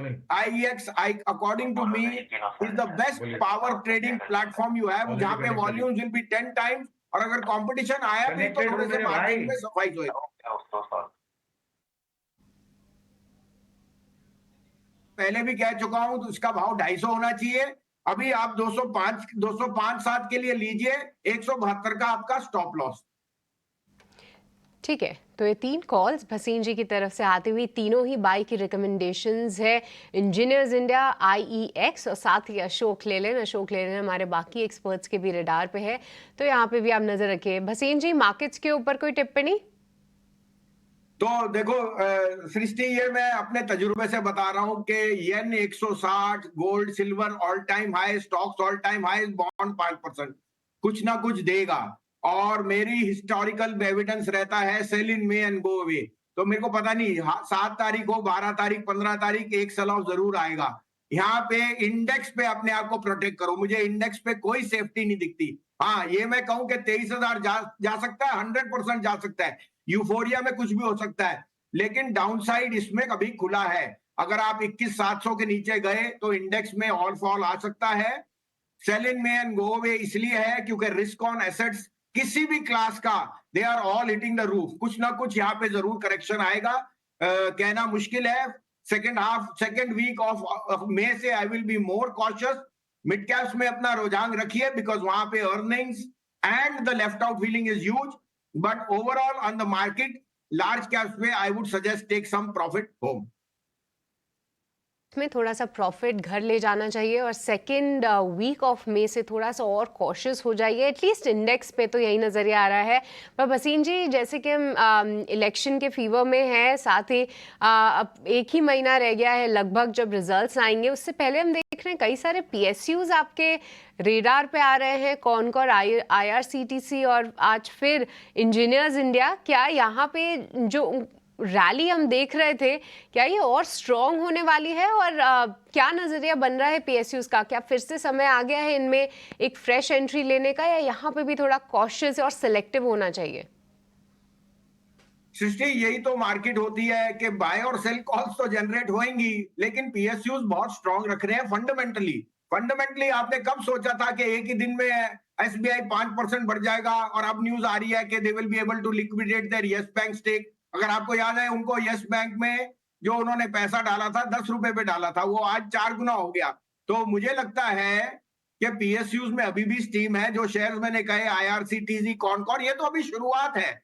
और मार्केट में मैं लार्ज कैप्स में इसलिए हूं क्योंकि they are over owned by FIs ने ये PSU रैली तो बिल्कुल मिस कर दी। 90% of fund managers and mutual funds in India have missed it, क्योंकि ज्यादातर सब कहते थे नेवर टच PSUs।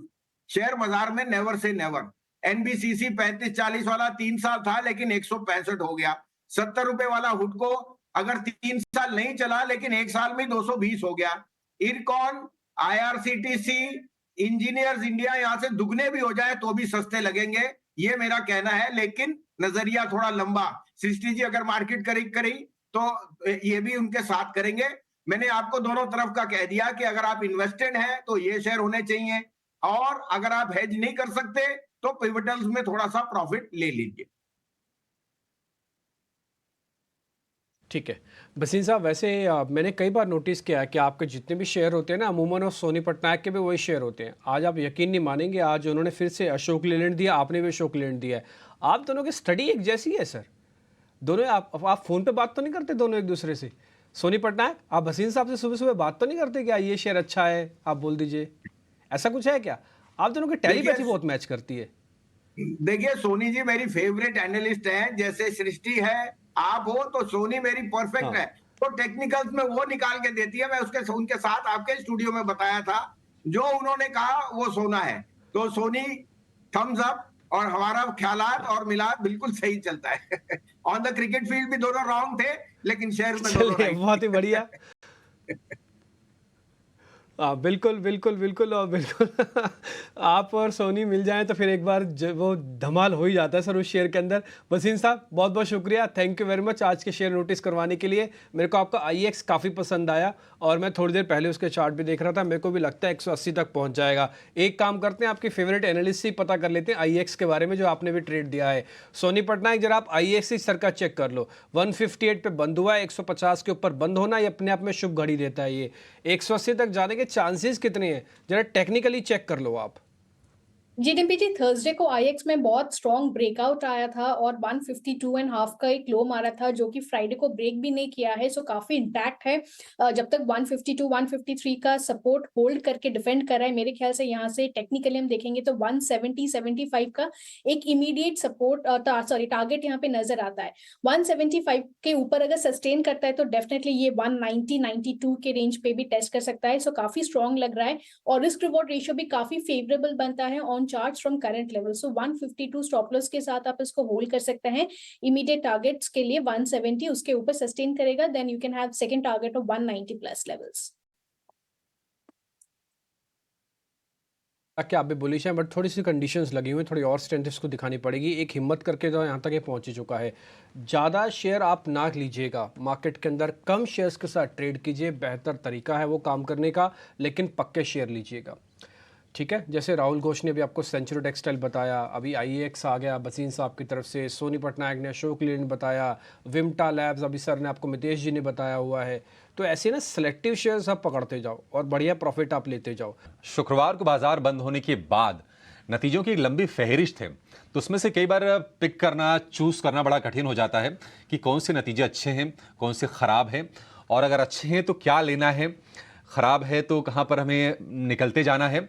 ये तमाम एनालिसिस करने के लिए हम एक खास सेगमेंट आज से शुरू कर रहे हैं जिसका नाम है रिजल्ट एक्सपर्ट।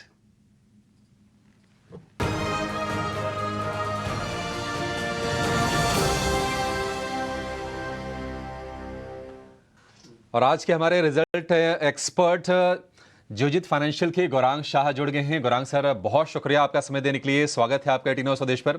सर, उम्मीद करेंगे कि फटाफट आप स्टॉक्स पर व्यू देंगे जो हमारे लिस्ट में है और आपको वो लिस्ट शेयर की भी गई है, तो आप बाई सेल होल्ड सर बोलते जाएगा और अपनी एनालिसिस उस पर थोड़ी क्रिस्प देती जाएगी ताकि ज़्यादा से ज़्यादा शेयरों को हम कवर कर सकें। हमारी जो लिस्ट है उसमें हम देख रहे हैं कि अच्छे नतीजों की लिस्ट में सांघी इंडस्ट्रीज है, महिंद्रा हॉलिडेज, एवरेडी, शक्ति pumps, Mahindra life, SBFC finance है और उत्कर्ष स्मॉल फाइनेंस बैंक है।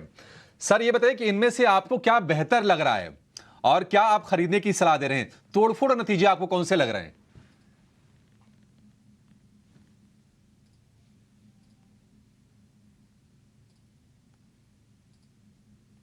गौरांग सर, प्लीज अनम्यूट कीजिए सर। धन्यवाद आपका और इस मंच पर आमंत्रित करने के लिए बहुत बहुत धन्यवाद। सुप्रभात आप सभी को हमारे तरफ से। एचडीएफसी लाइफ इन सब में सबसे ज्यादा पसंद आता है और लंबे समय से आपने देखा होगा कि जीवन बीमा से जुड़ी हुई कंपनियों ने एक दायरेबंद कारोबार था, लेकिन ये जो नतीजे हमने चौथी तिमाही के देखे पिछले वित्तीय वर्ष में, वहां पर न्यू प्रीमियम रन रेट और ओवरऑल प्रीमियम रन रेट में काफी सुधार होता हुआ दिखा है। हमें लग रहा है कि अगर आपको लंबी अवधि के लिए निवेश करना हो तो एक कंपनी जो अच्छी लग रही है पूरी सूची में, और पूरे लाइफ इंश्योरेंस में हमें लग रहा है कि एचडीएफसी लाइफ, एसबीआई लाइफ वगैरह कंपनी। दूसरी कंपनी जो अच्छी लगती है इस सूची में वो शक्ति पंप्स।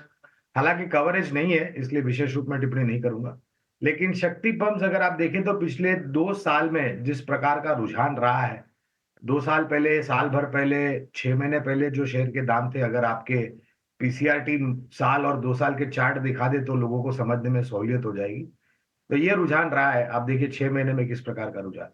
बैलेंस शीट बहुत ही मजबूत है, कारोबार बहुत मजबूत है इनका, खास करके जो कृषि क्षेत्र, ग्रामीण, मध्यम ग्रामीण इलाके हैं हमारे भारत देश के, वहां पर इनके प्रोडक्ट्स बहुत काम आते हैं।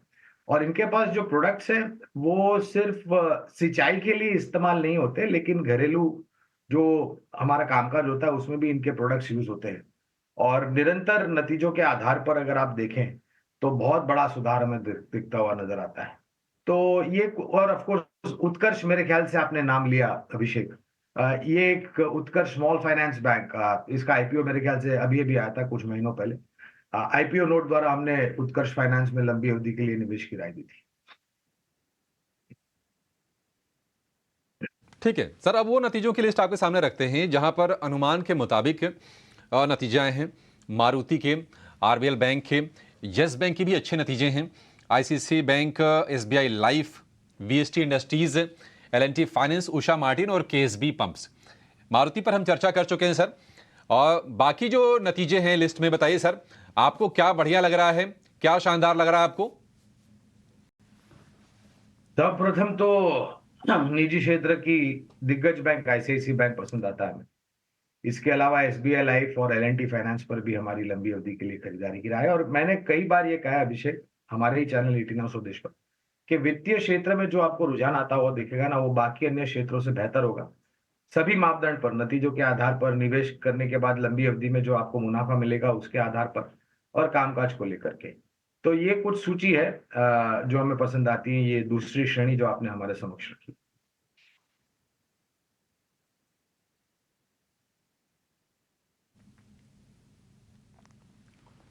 ठीक है, अब आ जाते हैं जरा जो कमजोर नतीजे हैं उसमें एचसीएल टेक निराश किया है। मार्जिन के फ्रंट पर भी इसने IDFC first bank, SBI cards, craftsman automation, Seshasayee paper और मैस्टेक, इनमें कहां पर आप गिरावट देख रहे हैं गौरांग सर नतीजों के बाद?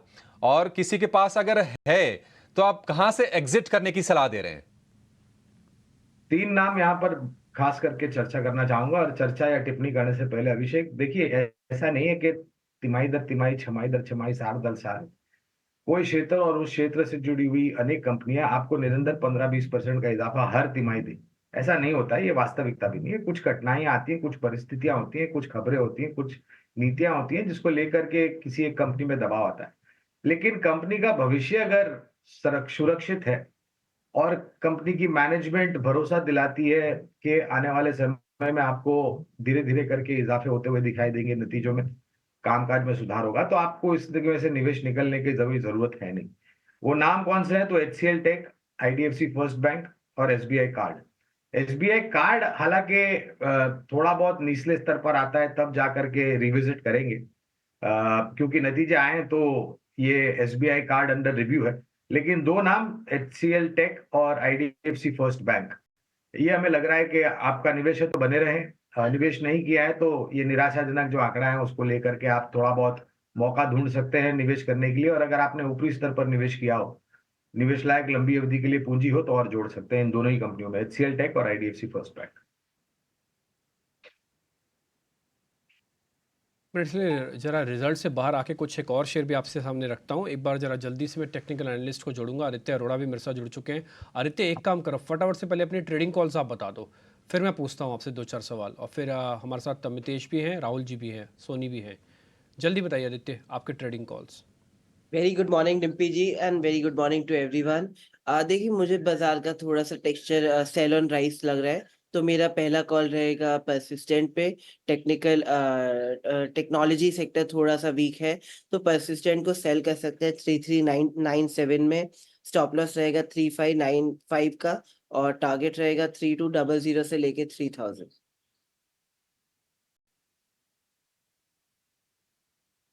आप कह रहे हैं परसिस्टेंट है, सिर्फ बेचने की एक ही रिकमेंडेशन आपकी है, टारगेट है 3200-3000 तक का।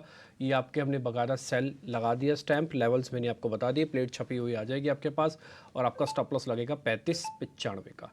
आगे बढ़े, एनएलसी इंडिया। राहुल जी, जरा इस शेयर को देख के बताना। एनएलसी इंडिया मैं थोड़ा लेके रखना चाहता हूँ इस पूरे मंथ के अंदर। एनएलसी इंडिया जरा देख के बताइए तो।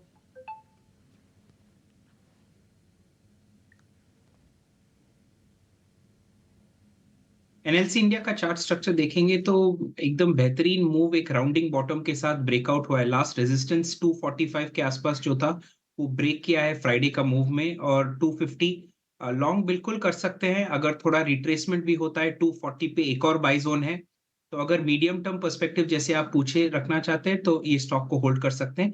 एक स्टॉप लॉस में दे देता हूँ, स्टॉप लॉस होगा 227, और कंजर्वेटिवली बाय लेवल 240 होगा, या 254 के ऊपर अगर हाई ब्रेक करता है तभी भी लॉन्ग जा सकता है।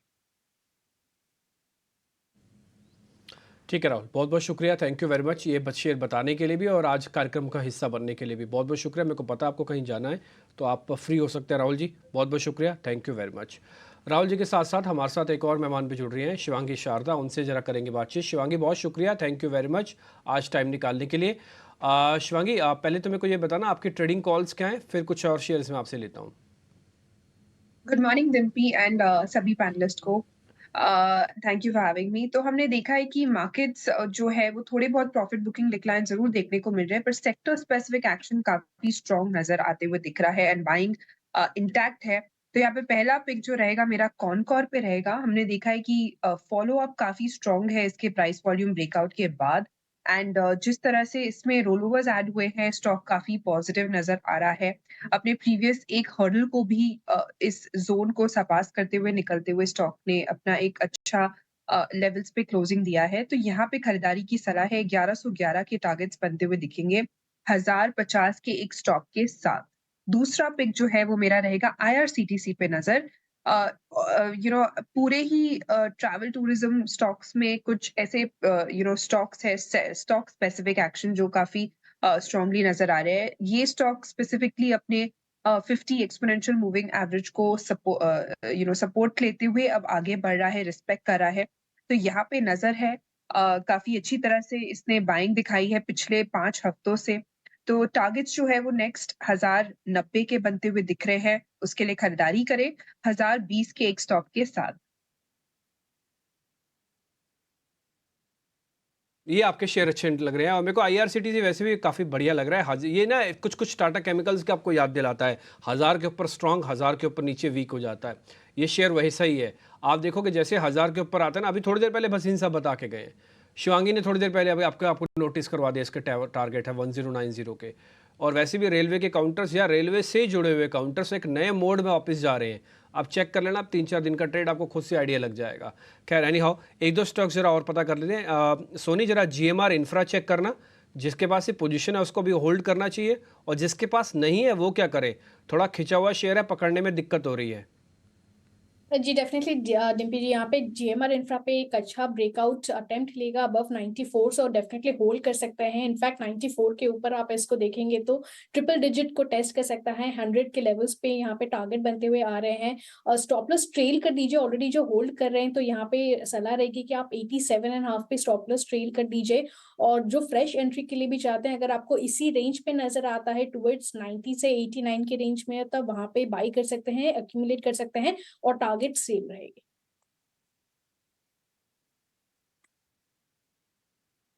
GMR airport, actually GMR infra और एयरपोर्ट अब एक ही कंपनी है, तो आप एयरपोर्ट के नाम से कंफ्यूजन ना रखिएगा। इस शेयर के अंदर अभी और थोड़ी स्ट्रेंथ आपको आती हुई दिख सकती है। एक और मेहमान भी मेरे साथ जुड़ रहे हैं, कुणाल परार, उनका भी जरा स्वागत कर लेते हैं। बाजार खोलने से पहले पूरे मेहमानों का जन्मघट आपके सामने लगाएंगे और one of the finest trade जो भी मार्केट के बनते हैं वो आपके सामने रखेंगे। कुणाल सर बहुत शुक्रिया, थैंक यू वेरी मच समय देने के लिए। 523 का इस समय लेवल है जो हमको स्क्रीन पर दिख रहा है निफ्टी का। सेटल हो जाएगा तो फिर बात करेंगे इसके बारे में भी। आपके ट्रेड कौन से कुणाल जी? नमस्ते। वेल गुड मॉर्निंग डिम्बी जी, आपको एंड जितने भी हमारे पैनलिस्ट है सबको। नाउ हमारे 2 ट्रेड है, एक IRFC है, फिलहाल 158 के अराउंड का क्लोजिंग है काउंटर का। खरीदारी करके चलने की सलाह है विद HL ऑफ 149। टारगेट की बात करें तो 165 पहला टारगेट होगा और दूसरा जो टारगेट होगा 176 का होगा। दूसरा जो स्टॉक है बायोकॉन है, रिसेंट डेज में काफी अच्छा ब्रेकआउट हमें देखने को मिला है। बायोकॉन यहाँ से खरीदारी करके चलनी चाहिए। 306 के अराउंड का लास्ट ट्रेडिंग सेशन का क्लोजिंग है। 292 के एसएल के साथ खरीदारी करके चलिए। टारगेट 318 का रहेगा और वो जैसे ही जंप होता है ऊपर में 335 तक के भी टारगेट ये स्टॉक हमें दिखा सकता है। ठीक है, एक और रेलवे काउंटर आ गया IRFC। एग्जैक्टली मैं यही बात ढूंढ भी रहा था कि कोई ना कोई रेलवे काउंटर ज़रूर आएगा आपकी तरफ से। और कुणाल जी ने भी आपको 165 रुपये के टारगेट के लिए एक रेलवे काउंटर IRFC भी दिया है। इसके अलावा जो भी शेयर्स हैं आप अच्छे से नोटिस करते जाएगा। स्क्रीन पर हम सभी एनालिस्ट के ट्रेड आपके स्क्रीन पर दिखाते जाएंगे, आपको नोटिस करने हैं। जब रेलवे काउंटर्स की बात छिड़ी ही है तो एक बार ज़रा टीटागढ़ को भी ज़रा स्क्रीन पर दिखाइए। और आदित्य अरोड़ा ज़रा आप देख के बताइए, टीटागढ़ ये आपको शेयर ठीक लग रहा है क्या, या फिर थोड़ा रुकना चाहिए इसके अंदर? RSI के हिसाब से बेस बन गया, चलना चाहिए वैसे तो। डिम्पी जी, ऐसा जैसे कि आपने बताया कि सारे रेलवे काउंटर में अच्छा बज़ है, तो टीटागढ़ वैगन में भी जो पैटर्न्स बन रहे हैं, मुझे लग रहा है कि स्टॉक पॉजिटिव है। यहाँ से ऑलमोस्ट 5 to 10% की रैली देखी जा सकती है।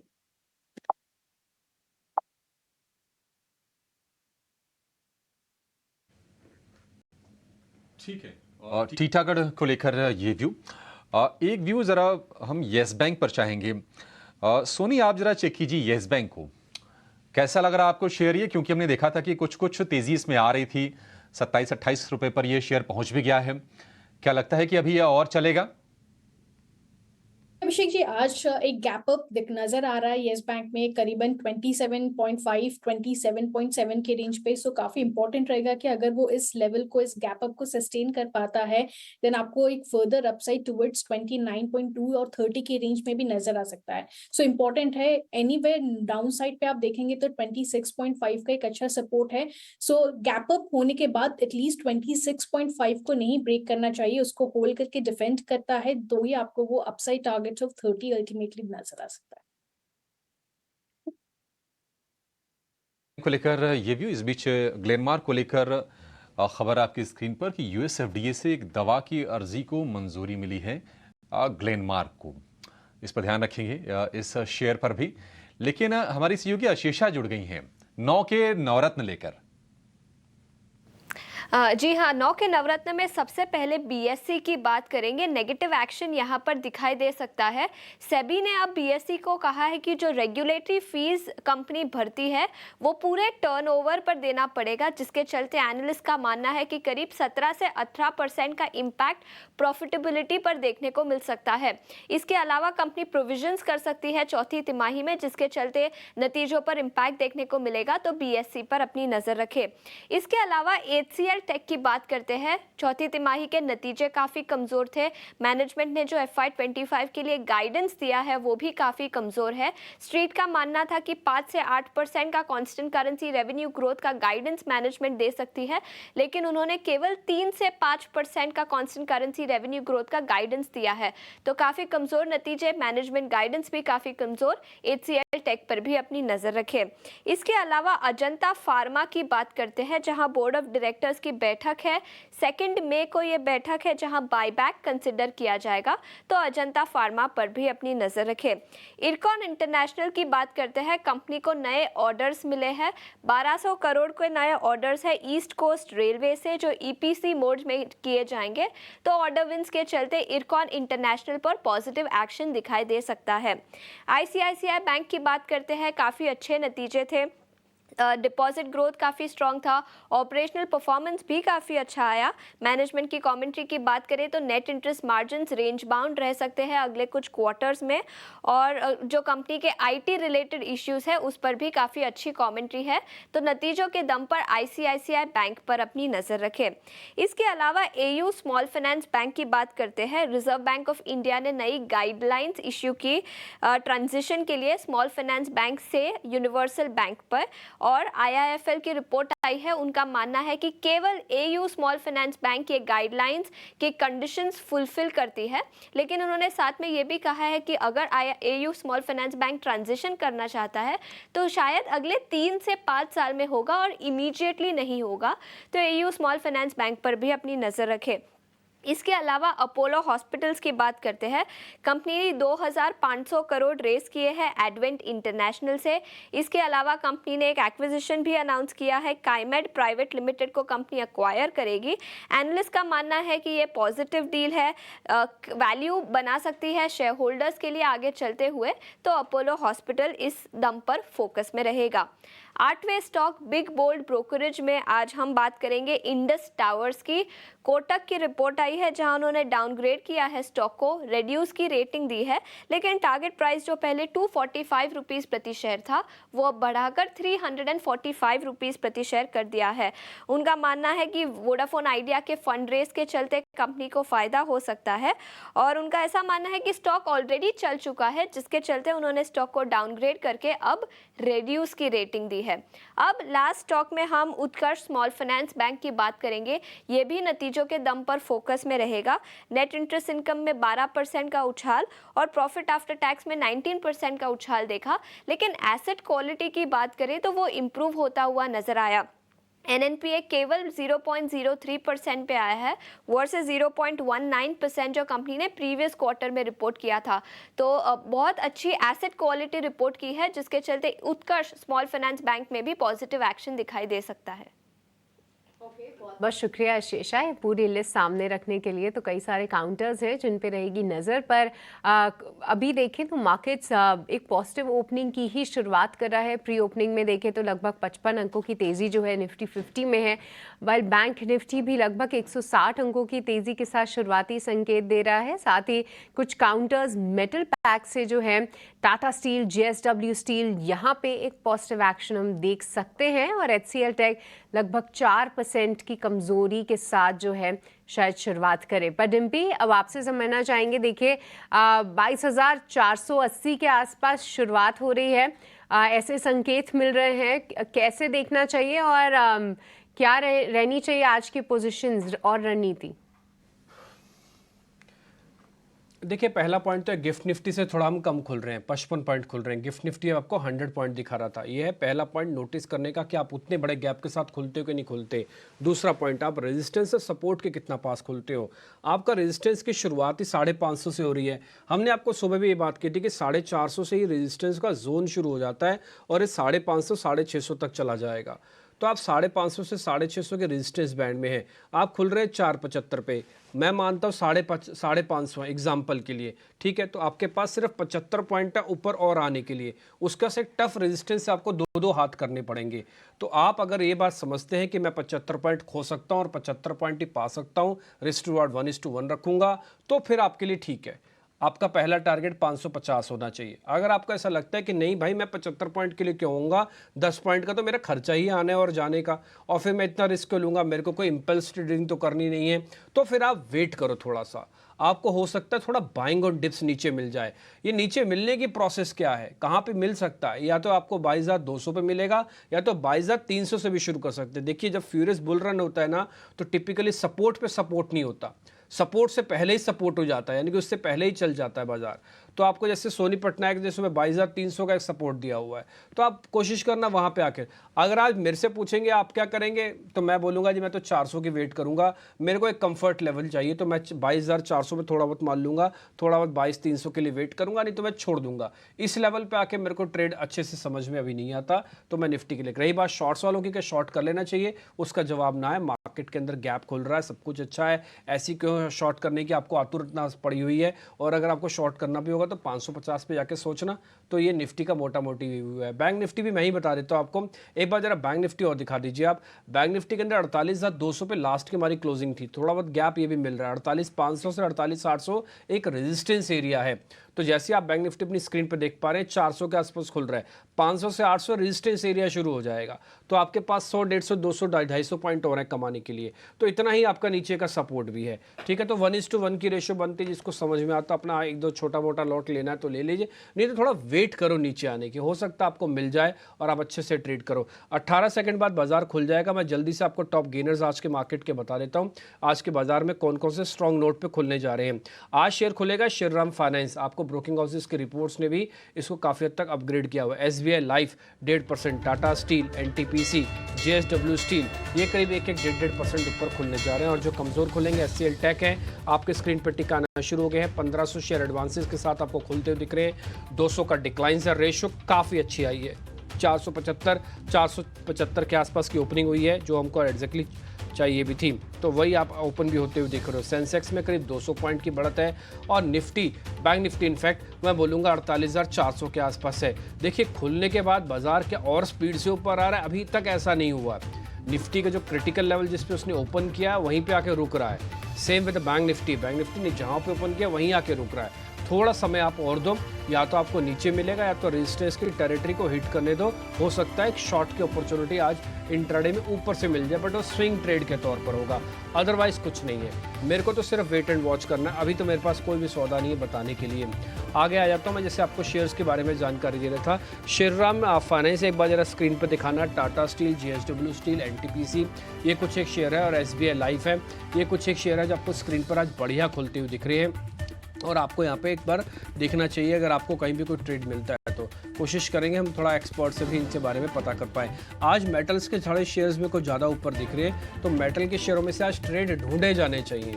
मिले ना मिले अलग बात है, आप अटेम्प्ट किस एरिया में करोगे वो चेक करना होता है, ज़्यादा इंपॉर्टेंट है। कमज़ोर शेयर भी जरा स्क्रीन पर दिखा हुआ है। SCL टेक नंबर्स खराब आए तो पनिशमेंट मिलना स्वाभाविक है। बॉस खुलेगा 4% नीचे चल रहा अभी।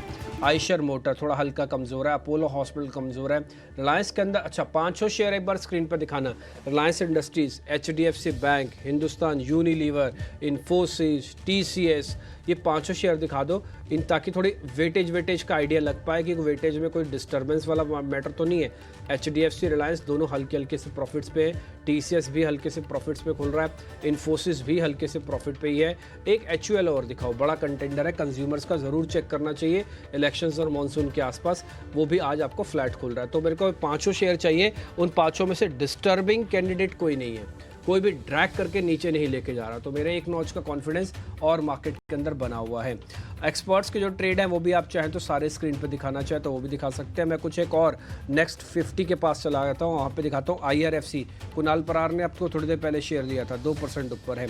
इंडिगो मैंने आज पता किया था ये अपने राहुल जी से, तो उन्होंने कहा कि यस इंडिगो में प्लस करो, कोई दिक्कत नहीं है। तो इंडिगो आपको 1.5% खुलेगा। SBI लाइफ तो आपको पता ही इसके बारे में। बजाज होल्डिंग्स भी आज 2% ऊपर है। बजाज फाइनेंस पे एक रिपोर्ट आई हुई है तो उसको लेकर भी कुछ इम्पैक्ट है। बजाज होल्डिंग पूरे बजाज ग्रुप पे जितने भी शेयर्स हैं उनका असर को एक ही जगह पर आपको दिखा देगा। SCL टेक तो नीचे है ही है। एक वरुण बेवरेजेस और दिखाना, हल्की फुल्की प्रॉफिट बुकिंग कर रहा है। आज जो शेयर खुलते जिन्होंने अपने साल का हाई टेस्ट किया उसका नाम है इंडिगो और हेवल्स। इन दोनों ने साल का हाई टेस्ट कर लिया आज खुलते ही। इसके अलावा जो शेयर्स और ऊपर दिखे हैं उसमें येस बैंक आप दिखा सकते हो 7% ऊपर है। हालांकि ब्रोकिंग हाउसेस की रिपोर्ट जो आई है उसने इसको थोड़े लेवल्स को नीचे किया था 19 रुपये के आसपास, बट ये शेयर 7% ऊपर है। इरकॉन एक और रेलवे काउंटर है जो कि आपको स्क्रीन पर आज बढ़कर दिखता हुआ दिखेगा। इसके अलावा जो साल का हाई लगाया वो हुडको ने मार दिया, मदरसन ने खुलते ही लगाया और जिंदल 100 भी आज खुलते ही साल का हाई लगाने में कामयाब हो गया। ये कुछ एक सेलेक्टिव शेयर्स हैं जो हमने अपनी स्क्रीन पर रखे हैं।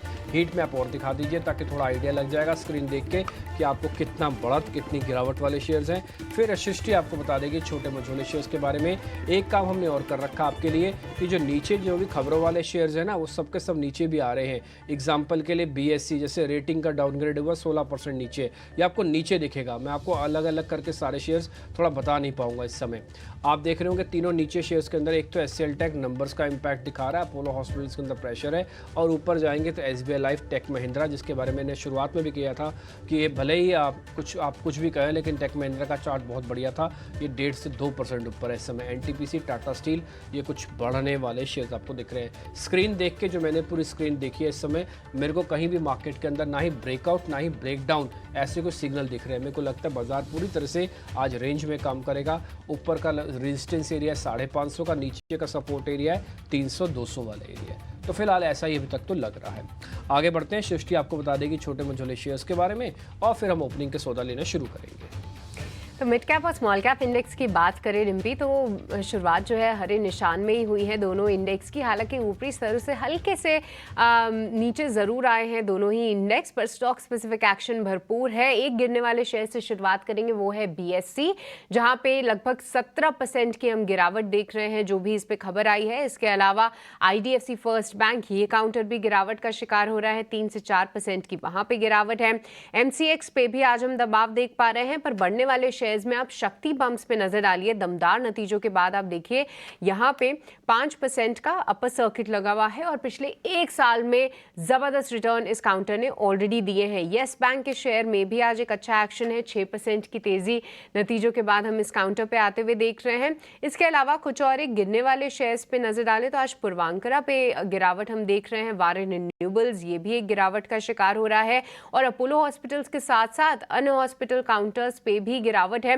मैक्स हेल्थ केयर भी लगभग 5% की हमें फिलहाल गिरावट दिखा रहा है। पर कुछ बढ़ने वाले शेयर्स पे भी आज नजर डाल लेते हैं। सुप्रीम इंडस्ट्रीज 7% का उछाल। इस काउंटर में हुडको लगभग 4% की तेजी दिखा रहा है। हमने एक्शन देखा था कॉनकॉर में, पर अब नजर रखिए गुजरात पीपावाव, यहाँ पे 4% की तेजी है।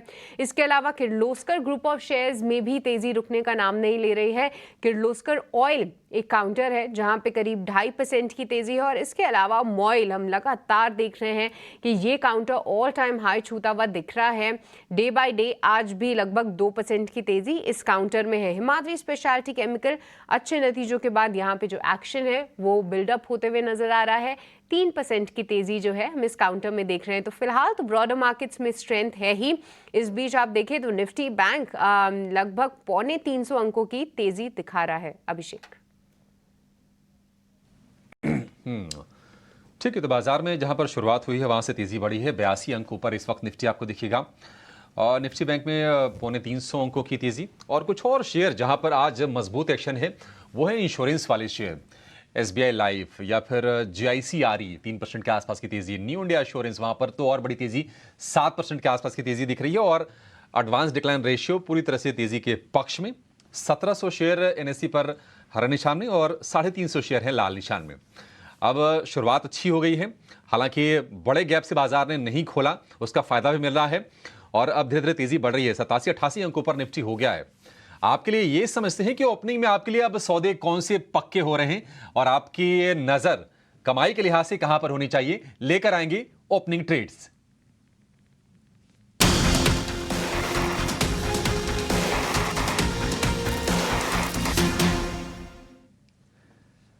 ठीक है, शुरुआत कुछ आपसे करेंगे, बताइए आपके शेयर कौन से हैं?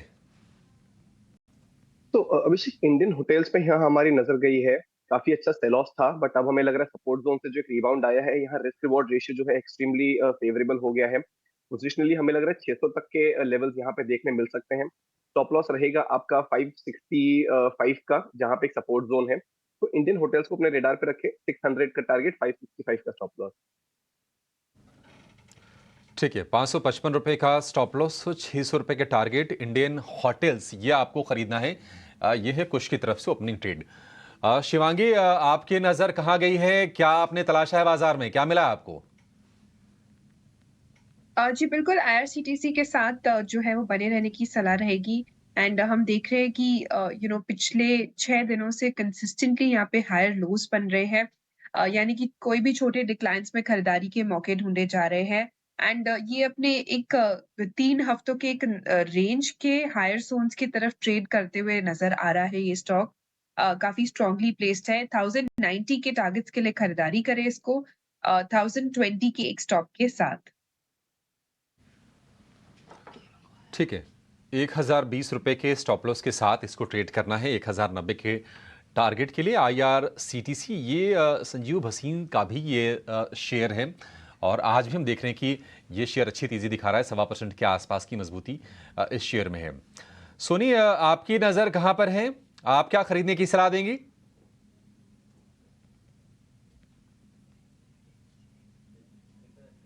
अच्छा ठीक है, सोनी नहीं है। आदित्य, आपके पास आएंगे, बताइए आपका शेयर कौन सा है अभी, क्या आपने स्पॉट किया अपनी ट्रेड के लिए? अभिषेक जी, मुझे लगता है कि मैं थोड़ा सा बेरिश टिल्ट है मेरा बाजार में अभी, और इसलिए मैं अपोलो हॉस्पिटल के साथ जाना चाहूंगा। अपोलो हॉस्पिटल को शॉर्ट किया जा सकता है अभी 6000 के लेवल पे, और स्टॉप लॉस रहेगा 6120 और टारगेट रहेगा 5800 से लेके 5700। मैं F4 लेवल्स बोल रहा हूँ, फ्यूचर्स के लेवल बता रहा हूँ, तो वो स्पॉट से थोड़े से अलग है। फ्यूचर में अभी प्राइस चल रहा है 5990, तो इसलिए वो थोड़ा सा फर्क है जो स्क्रीन पे डिस्प्ले हो रहा है प्राइस। फ्यूचर्स के लेवल आप कीजिए, थोड़े से यहाँ से ऊपर है लेवल्स, वो 5990 के आसपास हैं। फ्यूचर्स के लेवल लगा दिए तो आपको ज़्यादा क्लैरिटी हो जाएगा। 6120 का स्टॉप लॉस लगा के चलना है, और 5800 पहला टारगेट और 5700 ये दूसरा टारगेट है। अपोलो हॉस्पिटल आज ये निफ्टी का सबसे ज़्यादा गिरने वाला शेयर है, लेकिन अभी और नीचे जाएगा ऐसा आदित्य को भरोसा है। कुणाल जी, आपके शेयर कौन से हैं? आप लॉन्ग कर रहे हैं, शॉर्ट कर रहे हैं, कौन सा ट्रेड है आपका? वेल अभिषेक जी, दोनों ही लॉन्ग साइड के हैं। दोनों स्टॉक की बात कर लेते हैं। सबसे पहला AU बैंक है। 622 के अराउंड स्टॉक ट्रेड कर रहा है, खरीदारी करके चलने की सलाह है 595 के एसएल के साथ। टारगेट 645 का है और वो जैसे ही ब्रेक होता है एक अच्छी खासी मोमेंटम हमें 676 तक देखने को मिल सकती है। और दूसरा जो है वो भी फाइनेंस से ही है, उज्जीवन स्मॉल फाइनेंस बैंक 5435 के अराउंड स्टॉक ट्रेड कर रहा है, खरीदारी करके चलिए 52.50 एसएल के साथ। टारगेट 56 का पहला रहेगा और वो जैसे ही ब्रेक होता है 58 का दूसरा टारगेट भी हमें इसमें देखने को मिल सकता है। AU small finance bank, Ujjivan small finance bank और आरबीआई ने दरअसल आवेदन मंगाए हैं यूनिवर्सल बैंकिंग लाइसेंस देने के लिए स्मॉल फाइनेंस बैंकों से। इसके चलते भी आज हम रौनक देख रहे हैं, लेकिन ट्रेडिंग के लिहाज से भी आपके लिए 2 अपॉर्चुनिटी यहाँ पर आपके लिए सुझा रहे हैं कुणाल जी। गौरांग सर, आपसे जानना चाहेंगे, आपने चूँकि लाइफ इंश्योरेंस कंपनीज का मेंशन भी किया और हम देख रहे हैं कि जो सरकारी जो इंश्योरेंस कंपनीज हैं, न्यू इंडिया एश्योरेंस हो गया या फिर जीआईसीआरई हो गया, वहाँ पर भी तेज़ी है। ये सर तेजी का मोमेंटम आप कब तक देख रहे हैं, कब तक ये चालू रहेगा ये?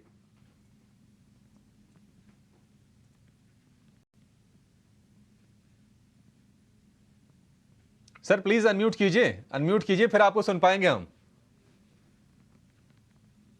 देखिए अभिषेक, कब तक जारी रहेगा ये कहना मुश्किल है मेरे लिए, क्योंकि मैं भविष्यवाणी नहीं कर सकता ऐसी। और जो हम जिक्र कर रहे थे क्षेत्र का, वो है जीवन बीमा से जुड़ी हुई कंपनियों का। जीआईसी और वगैरह जो आप बात कर रहे हैं वो जनरल इंश्योरेंस कंपनी से। अगर जनरल इंश्योरेंस की अगर आप बात करते हैं तो वहां पर आईसीआईसीआई, लंबार्ड, ये कंपनी हमें पसंद आती है। और जीवन बीमा से जुड़ी हुई कंपनी 4 या 5 जो भी दिग्गज लिस्टेड कंपनियां हैं, LIC, HDFC लाइफ की हमने चर्चा की, SBI life, ICICI prudential life, ये सब कंपनियां हमें पसंद आती है। और एक अच्छी बात हमने देखी कि जो हमने अनुमान किया था आज से 1 साल पहले कि न्यू प्रीमियम रन रेट धीरे धीरे करके सुधरेगी, उसके आसार अब दिखाई दे रहे हैं। और शायद हमारा अनुमान और आकलन ये भी कहता है कि ये जो नया वित्तीय वर्ष शुरू हुआ है, यहाँ पर दूसरी तिमाही के बाद आपको इस न्यू प्रीमियम रन रेट में गति और तीव्र होती दिखाई देगी, जिससे शुद्ध मुनाफे जो है वो आपको सुधरते हुए नजर आएंगे। ठीक है, मार्केट पे आते हैं तो आपको 2-3 चीज़ें ज़रा नोटिस करवानी है। पहला तो हम 22,500 के ऊपर आके ट्रेड कर रहे हैं, ये तो है पहला पॉइंट कि अब आपने जिस लेवल से ओपन किया वहाँ से थोड़ा ऊपर हैं और करीब 36 शेयर पार्टिसिपेट कर रहे हैं इस समय तेज़ी के अंदर निफ्टी के जो कंपोनेंट है। और जैसे मैं निफ्टी के कंपोनेंट की बात चेक करता हूँ और आपके सामने बोलता हूँ, उसमें से मेरे को बैंकिंग काउंटर्स आज ज़्यादा दिख रहे हैं। एग्जाम्पल के लिए पहले 5 में से मेरे को दिख रहा है HDFC बैंक, कोटक बैंक और ICICI बैंक, और सबसे ज़्यादा वेटेज इस समय ICICI बैंक के आपको चलता हुआ दिख रहा है। तो एक हिस्सा ये है कि आज बैंकिंग टिल्ट टुवार्ड्स है, पॉजिटिव है, और ना केवल बैंक निफ्टी को स्ट्रेंथन कर रहा है बल्कि निफ्टी के भी मेजर कंपोनेंट्स में से भी है। एक और चीज़, एक साथ HDFC बैंक और रिलायंस इंडस्ट्रीज़ आपको स्क्रीन पर दिख रहे होंगे, तो ये दोनों ना बहुत अच्छा बेस बनाते हैं। इन स्पाइट ऑफ दिस मैं आपको एक बात बता देता हूँ, और शुरुआती डाटा जो बनता है ना इंडेक्स का ऑप्शंस चेन्स के अकॉर्डिंग, वो उतना पॉजिटिव नहीं बन रहा। मैं अभी भी आपको बहुत क्लियर कर दूँ, वो उतना पॉजिटिव नहीं बन रहा। भले हम 22,500 के ऊपर आ गए, लेकिन ये बात नहीं भूलनी चाहिए कि हम रेजिस्टेंस एरिया के अंदर एंटर कर रहे हैं। और मैंने आपको स्ट्रेंथ वाले शेयर्स भी बता दिए, ये सिर्फ वेटेज वाले शेयरों की वजह से ऐसा हो रहा है। एक बार आप मेरे को जरा वो वाली प्लेट दिखाएंगे जहाँ पे फ्यूचर्स के शेयर्स लिखे होते हैं, एडवांस डिक्लाइंस, और सारे के सारे शेयर्स टोटल में लिखे होंगे। एक बार ज़रा वो अगर आप दिखा सकते हैं तो एक चीज़ वहीं से आपको और पता लग जाएगी। इस समय अगर आप देखेंगे करीब 90 शेयर लॉन्ग के, शॉर्ट कवरिंग के 3 बार 118 जैसे यही शेयर है। तो अभी 1:2 की रेशो के साथ से हम चल रहे हैं। ये मेंटेन रहती है तो बाज़ार थोड़ा सा और ऊपर आ सकता है, यानी कि 550 तक। अगर ये मेंटेन नहीं रहती तो बाज़ार अपना जो शुरुआती डाटा बना रहा है ना, यानी कि जो कॉल राइटिंग हो रही है ऊपर के लेवल पे, वो थोड़ा सा आपको प्रेशर बनाएगी। बस ये पॉइंट मेरे को आपको नोटिस कराना है। वैसी कोई दिक्कत नहीं है, मैं आपको डरा वरा वाली बात नहीं कर रहा, बट ये क्या जो बाज़ार में दिख रहा है ना सर, वही बोलना ज़रूरी है। और लोग पता नहीं क्या करते हैं, हाँ हमारा तो काम यही है सर, जो दिखेगा वही बता रहे हैं। आगे आ जाते हैं। इसके अलावा ना आज अडानी ग्रुप के आप शेयर्स चेक करो, आपको पहले शुरुआत में सभी शेयर्स ऊपर थे, लेकिन एक एक करके मैं आपको शेयर्स के नाम गिनवाता हूँ जो नीचे आए हैं। एक बार अंबुजा दिखाना, एक बार आप ACC दिखाओ, एक बार आप अडानी पोर्ट्स भी दिखाओ। ये 3 शेयर ऐसे हैं जो आज खुले तो ऊपर थे, लेकिन उसके बाद धीरे धीरे करके नीचे आए हैं। इनको भी आप इग्नोर नहीं मार सकते, ये सभी शेयर्स को, ठीक है, अंबानी ग्रुप के शेयर्स ज़रूर चेक करो, लेकिन अडानी ग्रुप के शेयर्स को भी ड्यूरिंग इलेक्शन प्रोसेस ज़रूर चेक करना चाहिए। ठीक, तो आज मार्केट थोड़ा सा टिल्ट है, मेरे को अभी भी कोई सौदा नहीं पकड़ में आ रहा है कि जिसको पकड़ के मैं आपके सामने रख पाऊँ। एक बार ज़रा इंडिया विक्स और दिखाओ आप, 9% ऊपर है India VIX. India VIX typically सूचक होता है वॉलेटिलिटी का और फियर का। वॉलेटिलिटी जो है सो है, वो तो रहेगी। मैंने आपको सुबह 4 लाख ओपन इंटरेस्ट कॉन्ट्रैक्ट भी बताए थे, लेकिन ये 9% ऊपर ना हल्का सा फियर बढ़ा है। 12.5 तक का इंडिया विक्स की कोई प्रॉब्लम नहीं है, उसके बाद जो होगी सो होगी, इस तक तो कोई प्रॉब्लम अभी नहीं दिखती है। इसलिए थोड़ा सा देख के काम कीजिए, खासकर ऑप्शंस वालों को मैं बोलूँगा। अगर बाज़ार को चर्न करना है, अपने रेंज को तोड़ना नहीं है, रेंज को ब्रेकआउट नहीं करना, तो आपके प्रीमियम्स खाता जाएगा। कृपा करके ऑप्शंस वाले सावधान रहे, बस मेरी ये रिक्वेस्ट है छोटी सी, और कुछ नहीं है। आगे बढ़ें, कुछ ट्रेड चेक करें जहां पर ओपनिंग का बढ़िया ट्रेड बन रहे हैं। एक बार ज़रा फ्यूचर वाले शेयर्स दिखाना, और उसमें सबसे पहले आप दिखाओ नवीन फ्लोरिन, 2% ऊपर है। आदित्य अरोड़ा, अच्छा आप तो नेगेटिव हुआ ना आज तो मार्केट पे, आप तो चाह कर भी अच्छा शेयर नहीं देख पाओगे। आदित्य जी एक टफ काम दे, स्टांस नेगेटिव है लेकिन शेयर पॉजिटिव देता हूँ नवीन फ्लोरिन, जरा चेक करके बताओ। तो आप जो बोलोगे ज़्यादा ठीक बोलोगे, क्योंकि आप नॉन बायस्ड होगे इस समय। बिल्कुल, देखिए डिम्पी जी, मैं थोड़ा सा बाजार में बेरिश हूँ, पर ये स्टॉक क्लियरली स्टैंड आउट करता है, क्योंकि फर्क ये है कि केमिकल सेक्टर बहुत टाइम से एक बीटन डाउन सेक्टर है, ओवरसोल्ड सेक्टर है। तो वही ओवरसोल्ड जोन से निकल रहा है, तो द मार्जिन ऑफ सेफ्टी अच्छा है और पैटर्न्स भी आज बेहतरीन है। तो थोड़ा सा मेरे व्यू से थोड़ा सा हट के इसके पैटर्न से मैं इस पे बाय देना चाहूंगा। इसको बाय कर सकते हैं 3384 में। स्टॉप लॉस रहेगा इसमें 3270 का, और टारगेट रहेगा 3480 से लेके 3550। ठीक है, नवीन फ्लोरिन आपने बाय कॉल दिया है। एक शेयर मेरे को और पता कर लेना, इसका स्टॉप लॉस टारगेट अगर छाप पाए प्रोड्यूसर साहब तो ठीक है, नहीं तो कम से कम बाय किस टाइम ज़रूर लगाते चलना। ठीक है, आगे एक शेयर मैं आपको और दिखाता हूँ, बलरामपुर चीनी, आज 4% ऊपर है। गुरांग सर, ये शुगर वाली कंपनीज को कैसे कैलकुलेशन में डालना चाहिए? आप जब भी इथेनॉल की खबर आती है तब इनका रिएक्शन ज़्यादा स्ट्रांग होता है बजाय शुगर से। ठीक है, एक तो ये पॉइंट है। दूसरा पॉइंट सर, ये सीजनल प्ले भी काफ़ी अच्छा होता है। इस बार भी बताया जा रहा है कि शायद फर्स्ट हाफ में हीट वेव चलेगी, और थोड़ा यूपी के अंदर, आपको पता पूरे देश में इलेक्शन है, यूपी के अंदर भी 80 सीटें हैं, फेजेस में चुनाव हो रहे हैं।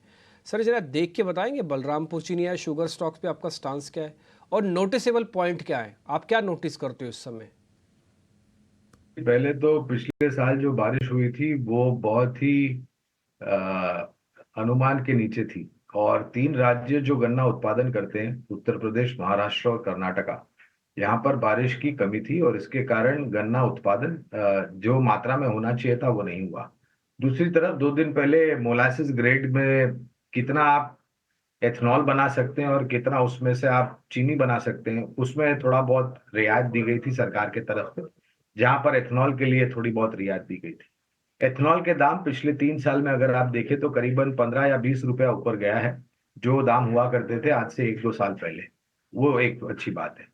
एक कंपनी जो अभी नहीं है कवरेज, लेकिन जो कवरेज में थी कुछ समय पहले, वो थी बलरामपुर चीनी, और ये मेरे ख्याल से सबसे बेहतरीन कंपनी है चीनी क्षेत्र में। ये मैं राय नहीं दे रहा, खाली एक बात बता रहा हूँ, बैलेंस शीट के हिसाब से भी अगर आप देखने जाए।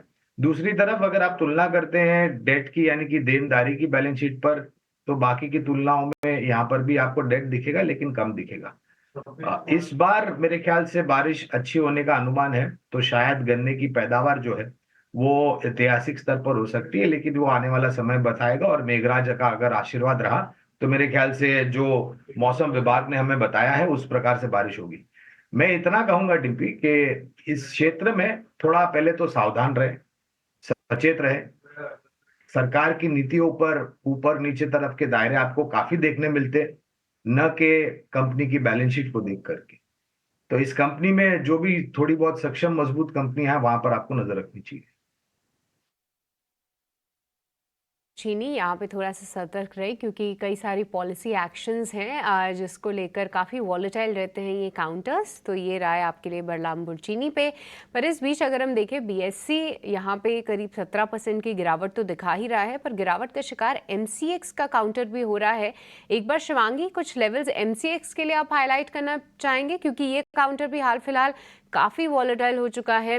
7-8% के मूव्स ये इंट्राडे ही दे देता है। आज 5% की गिरावट है। कौन से लेवल्स ध्यान में रखें?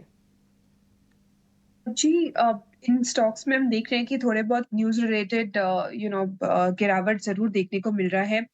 पर वीकली स्ट्रक्चर अभी भी इसका पॉजिटिव है एमसीएक्स का, और हम देख रहे हैं कि अपने की लेवल्स को भी होल्ड करते हुए दिख रहा है। इसमें ज़्यादा दिक्कत वाली बात नहीं है अगर इन्वेस्टमेंट के तौर पे लिया हुआ है।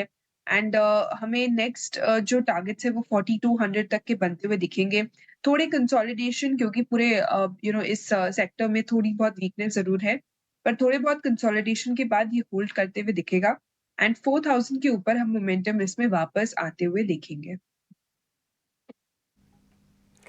ऑलराइट, तो एमसीएक्स यहाँ पे 4000 के ऊपर निकले तभी जो है आप इसमें ट्रेड लें, ये राय आती हुई। पर इस बीच अगर हम देखें तो निफ्टी बैंक अब जहाँ पे कुछ समय पहले 350 अंकों की तेज़ी थी, अब 330 अंकों का उछाल दिखा रहा है। वहीं निफ्टी 50 अब लगभग 100 अंकों की तेज़ी दिखा रहा है। और डिवीज़ लैब उनमें से काउंटर है कुणाल, जो कि रुकने का नाम नहीं ले रहा है। आप कैसे देख रहे हैं डिवीज़ लैब को, क्योंकि कई दिनों से एक अच्छा मोमेंटम हमने इसमें देखा है।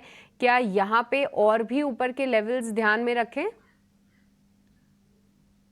जी, एक अच्छी खासी मोमेंटम हमें पर्टिकुलर काउंटर में देखने को मिल सकती है। एंड इतना ही नहीं, जिस हिसाब से अभी स्टॉक ट्रेड कर रहा है, लाइकली चांसेस है यहाँ से और भी स्टॉक फट सकता है।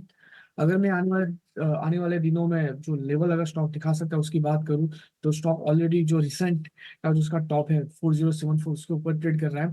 अगर इसके ऊपर सस्टेन हो जाता है तो 4450 और उसके ऊपर तकरीबन 4680 तक के लेवल दिखाने में सक्षम है। तो व्यू मेरा उन लोगों के लिए है जिनके पास ऑलरेडी पोजीशन खड़ी है, नई पोजीशन बनाने की सलाह नहीं है। ठीक है, तो नई पोजीशंस यहाँ पे बनाने की सलाह नहीं आ रही है डिवीज़ लैब में, पर 4000 के ऊपर निकलता हुआ दिख रहा है। कई समय से हमारे सभी एक्सपर्ट्स के रडार पे भी था ये। पर आदित्य, एक काउंटर जिस पे आपसे राय लेनी है वो है जी एंटरटेनमेंट। हालांकि यहाँ पे एक अच्छा रनअप इस काउंटर मतलब एक गिरावट का शिकार तो हुआ ही है, पिछले 2 से 3 दिनों में कुछ मोमेंटम कैचअप इसने ज़रूर किया है। 150 के पार निकला है जी एंटरटेनमेंट। क्या इस ब्रेकआउट पे टेक्निकल फ्रंट पे भरोसा करना चाहिए? बिल्कुल भरोसा करना चाहिए सृष्टि जी। मुझे लगता है स्टॉक काफी ओवरसोल्ड है। बाजार में थोड़ा सा मीन रिवर्जन थीम चल रहा है। जो स्टॉक बहुत भाग गए हैं वहां पे स्कोप ऑफ डाउनसाइड बनता है। जो स्टॉक बहुत ज्यादा गिर चुके हैं वहां पे एक अच्छा सा ट्रैक्शन देखा जा रहा है। और मुझे लगता है कि काफी सारे पॉजिटिव डाइवर्जेंस बन रहे हैं जी एंटरटेनमेंट में। तो मुझे लगता है कि एक अच्छा वैल्यू बाय है। 150.20 में इसको बाय किया जा सकता है। स्टॉप लॉस रहेगा इसमें 140 का, और टारगेट रहेंगे इसमें 160 से लेके 172 के। 152 से 162 से लेके 170 तक के टारगेट जी एंटरटेनमेंट दिखा सकता है। एक अच्छा ब्रेकआउट यहाँ पे मोमेंटम जो है सस्टेन हो सकता है। और आदित्य, आपकी कॉल अपोलो हॉस्पिटल्स पे भी थी, उस पे भी एक बार हम नज़र डालते हैं, क्योंकि जब आपने रिकमेंड किया था तो लगभग 5-5.5% की तेज़ी थी। अब डेज लो पे आता हुआ 6.25% की यहाँ पे गिरावट हम देख रहे हैं। इसके पीछे के कुछ फैक्टर सामने रख दे तो जी हाँ, एक डील अनाउंस की गई जहाँ पे इनके एक आर्म 24/7 में एडवेंट इंटरनेशनल ने लगभग 2400 करोड़ डालने का निर्णय लिया। पर जो कि एनालिस्ट के कवरेज में अगर हम देखें अपोलो हॉस्पिटल्स में, उनका ये कहना है कि जो उनकी सब्सिडरीज है अपोलो हेल्थ को, उसको जो वैल्यूएशन दी गई है वो एक्चुअली उनके एस्टिमेट से काफ़ी कम है, जिसके चलते शायद हम देख रहे हैं कि एक नेगेटिव रिएक्शन भी है। और साथ ही साथ कई समय से इस डील की बात हो रही थी, तो अब ये डील होती हुई नज़र आई है, शायद उसका भी एक इम्पैक्ट हम आते हुए देख रहे हैं। कुछ एक और काउंटर्स पे नज़र डालें तो आईडीएफसी फर्स्ट बैंक भी कमज़ोर है। हालांकि नतीजे इतने बुरे नहीं थे, पर ये काउंटर लगभग 5-5.5% की गिरावट दिखा रहा है। एक बार शिवांगी, क्विकली इस पे आप चार्ट चेक दीजिए। आईडीएफसी फर्स्ट बैंक 5% ऑलरेडी कमज़ोर है, कौन से लेवल्स ध्यान में रखें?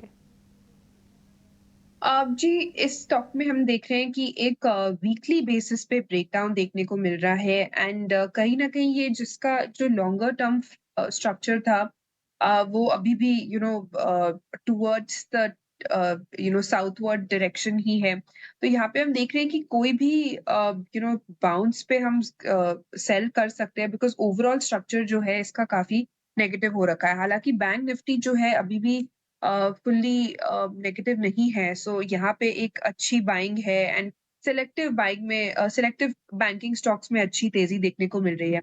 सो ओवरऑल हम देख रहे हैं कि आईडीएफसी फर्स्ट में थोड़ी बहुत गिरावट है, पर बाकी बैंकिंग्स में कोई प्रॉब्लम नहीं है। तो ये स्टॉक्स आपके लिए और इंडेक्स पर भी व्यू। बाजार है मजबूत, निफ्टी सेंचुरी लगाकर कर रहा है कार, ऑलमोस्ट उसके पास जाकर थोड़ा सा नीचे ज़रूर फिर से आया है, लेकिन रिलायंस से और टीसीएस से आज पूरा का पूरा सपोर्ट मिल रहा है और आईसीआईसीआई बैंक में भी अच्छी मजबूती है। नतीजों के बाद करीब 2% ऊपर ये शेयर कारोबार कर रहा है। तो जो इंडेक्स में वेटेज रखने वाले जो शेयर्स हैं वो अच्छे से होल्ड करके बाजार को रखे हुए हैं और निफ्टी भी है, निफ्टी बैंक भी है 325 अंक ऊपर। आदित्य, दो शेयर आपसे जानना चाहेंगे और दोनों पर आप ही व्यू दीजिएगा। एक तो है बायोकॉन। बायोकॉन हम देख रहे हैं कि अच्छे से स्ट्रेंथ दिखा रहा है शेयर, ये 310 रुपए के ऊपर जाकर ये कारोबार कर रहा है, 311 रुपए का भाव है। बायोकॉन आपको लगता है कि ये चलता रहेगा या अब ये थकेगा शेयर? क्या कहता है आपका एनालिसिस? देखिए, मेरा व्यू ये है अभिषेक जी कि अगर इंट्राडे की बात करें तो मुझे लगता है शायद स्टॉक थक चुका है, पर अगर नजरिया 2 हफ्ते जैसा बनाए तो मुझे लगता है कि एक बहुत अच्छा बाय ऑन डिप्स कैंडिडेट है, क्योंकि एक फ्रेश ब्रेकआउट दे रहा है और मुझे लगता है कि यहाँ से एक फ्रेश लेग ऑफ रैली चालू कर सकता है। तो अगर नजरिया 2 वीक से ज्यादा का बनाए तो 310 पे खरीदा इसको जा सकता है। स्टॉप लॉस रहेगा 295 का और इसमें टारगेट बन के आ रहे 330 से लेके 355 के। 330 से लेकर 355, 330 से लेकर 355 रुपए का टारगेट बायोकॉन के लिए, 290 रुपए का स्टॉप लॉस आपको लगा के चलना है। हिंद कॉपर, आदित्य इस पर आप व्यू दीजिए, क्योंकि ये शेयर भी लगातार चला है, बढ़िया मोमेंटम में रहा है, कॉपर के प्राइसेस बढ़ने का भी इसको फायदा मिला है। हिंद कॉपर 400 रुपए का शेयर ये हो गया, धीरे धीरे करते करते महीने भर में करीब 25-30% के आसपास की रैली हो गई। कहां तक ये जाएगा अभी? बिल्कुल, देखिए मेटल स्टॉक्स में हम बहुत फ्रीक्वेंटली बाय सजेस्ट करते आए हैं, ईटीना स्वदेश पे, ईटीना इंग्लिश बिजनेस चैनल पे। तो ओवरऑल मेटल सेक्टर का व्यू काफ़ी पॉजिटिव है, क्योंकि जो ग्लोबल कमोडिटी प्राइसेस में चेंज आया है उसके चलते सेक्टर और स्टॉक पे काफ़ी पॉजिटिव व्यू है। कॉपर के प्राइसेस बहुत ज़्यादा जंप किए, अगर एमसीएक्स में ही देखें तो 10 से 15% की दौड़ लगाई है कॉपर ने। तो मुझे लगता है ओवरऑल व्यू स्टॉक का बहुत अच्छा है। टेक्निकली भी बात करें तो मुझे लगता है कि अगर थोड़ा सा लंबा नजरिया बनाए तो यहाँ से भी व्यू पॉजिटिव लगता है, 10% का अपसाइड दिखता है। बट शॉर्ट टर्म में मुझे लगता है कि थोड़ा सा, जैसे सुबह भी मैं बता रहा हूँ कि बाजार काफी ओवरबॉट जोन में है, सेल ऑन राइज व्यू बन रहा है, डेटा नेगेटिव बन रहा है, तो बाजार के नीचे आते आते इनमें भी थोड़ा सा करेक्शन देखा जा सकता है शॉर्ट टर्म में। मैं इस लेवल पे नहीं खरीदना चाहूंगा, थोड़ा नीचे आएगा तब मैं इसमें खरीदारी का विचार बनाऊंगा। तो ओवरऑल व्यू पॉजिटिव है, बाय ऑन डिप्स का नजरिया है, अभी के लिए हाल फिलहाल अवॉइड है। व्यू पॉजिटिव है, लेकिन खरीदना है आपको डिप्स पर, यानी कि गिरावट पर। चलिए अब ये समझ लेते हैं कि ऑप्शंस में आपके लिए ट्रेड के मौके कहां पर धमाकेदार बन रहे हैं। लेकर आएंगे ऑप्शंस के चैंपियन को।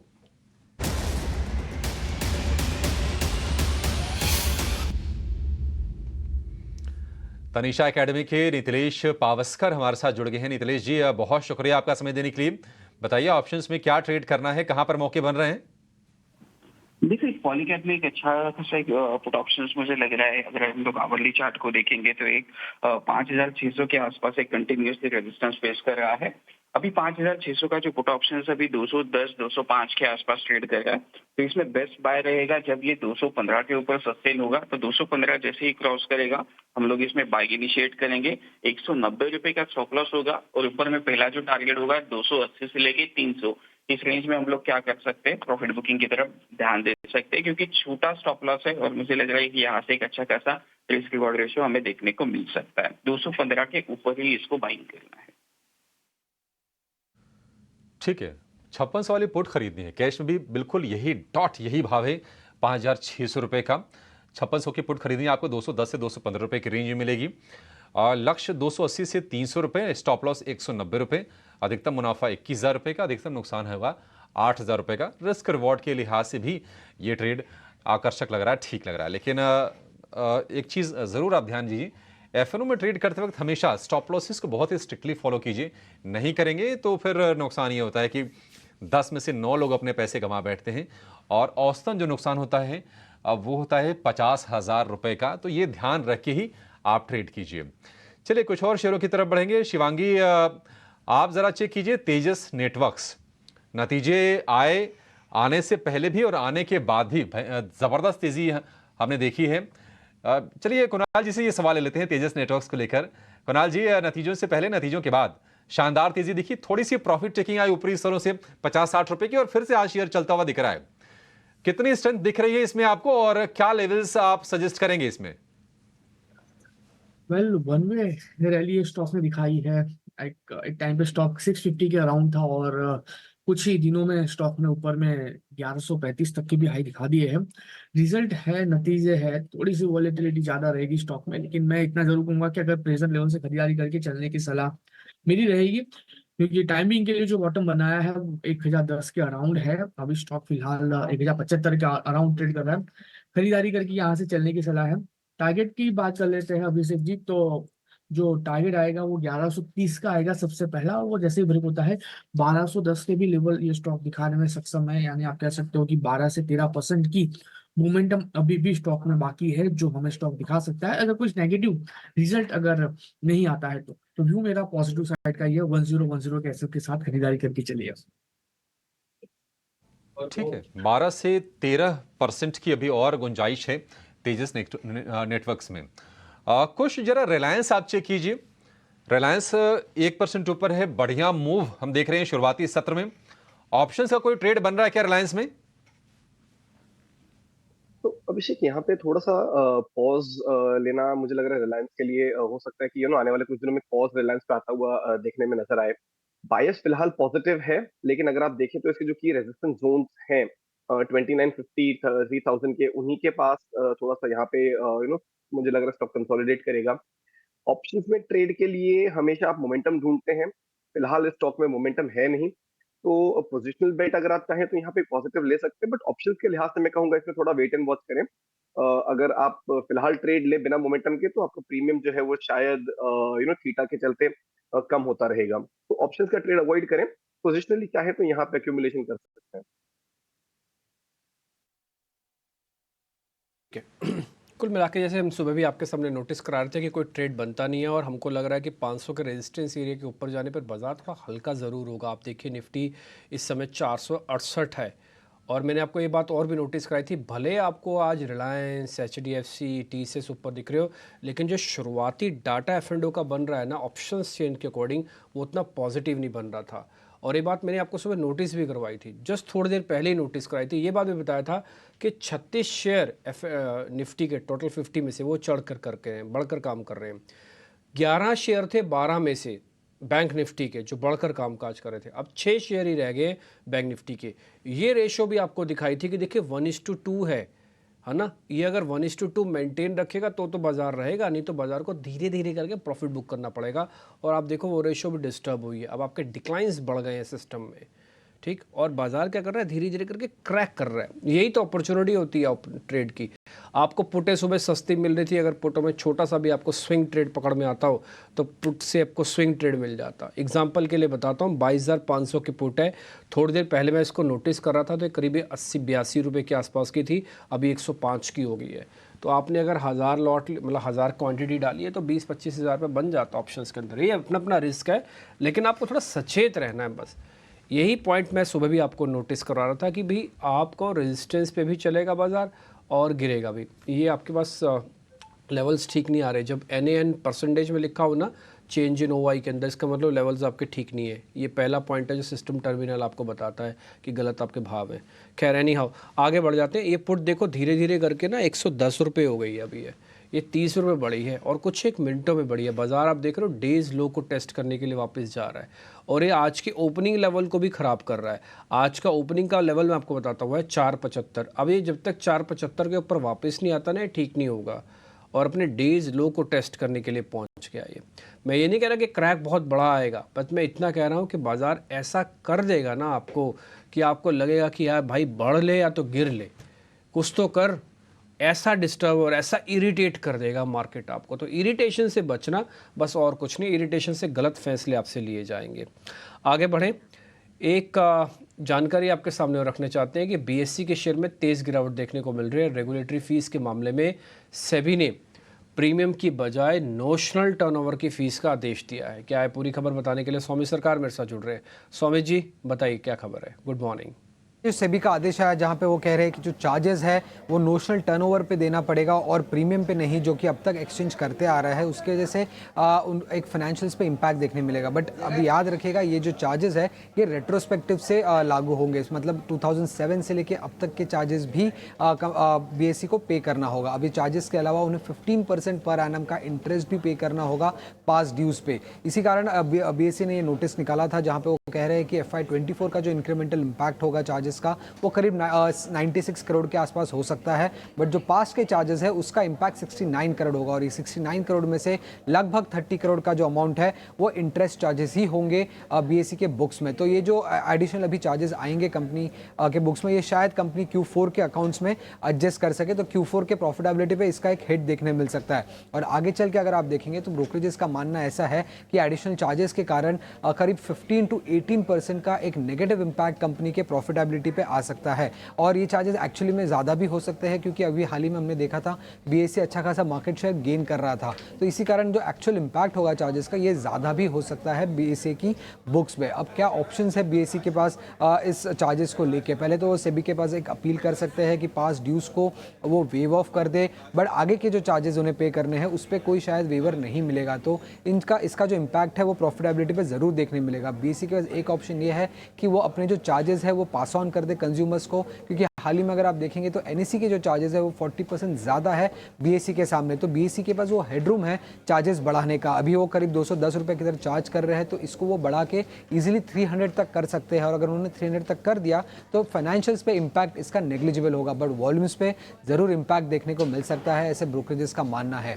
अब एमसीएक्स को भी अगर आप देखेंगे तो एक सिमिलर नोटिस मिला था बीएससी के सेबी की तरफ से, बट ब्रोकरेजेस का मानना ऐसा है कि जो इम्पैक्ट होगा कंपनी के फाइनेंशियल्स पे वो करीब 4 करोड़ के आसपास होगा FY25 में, और वो जस्ट 1% है अगर आप देखेंगे तो कंपनी के FY25 प्रॉफिट के सामने। तो एमसीएक्स के फाइनेंशियल्स पे ज़्यादा इम्पैक्ट नहीं देखने मिलेगा, बट बीएससी के फाइनेंशियल्स पे कभी 15 to 18% का इम्पैक्ट आने की एक्सपेक्टेशंस है।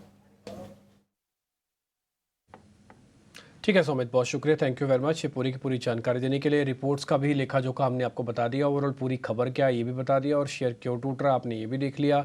स्क्रीन पर करीब 15% के आसपास का नुकसान देखने को मिल रहा है।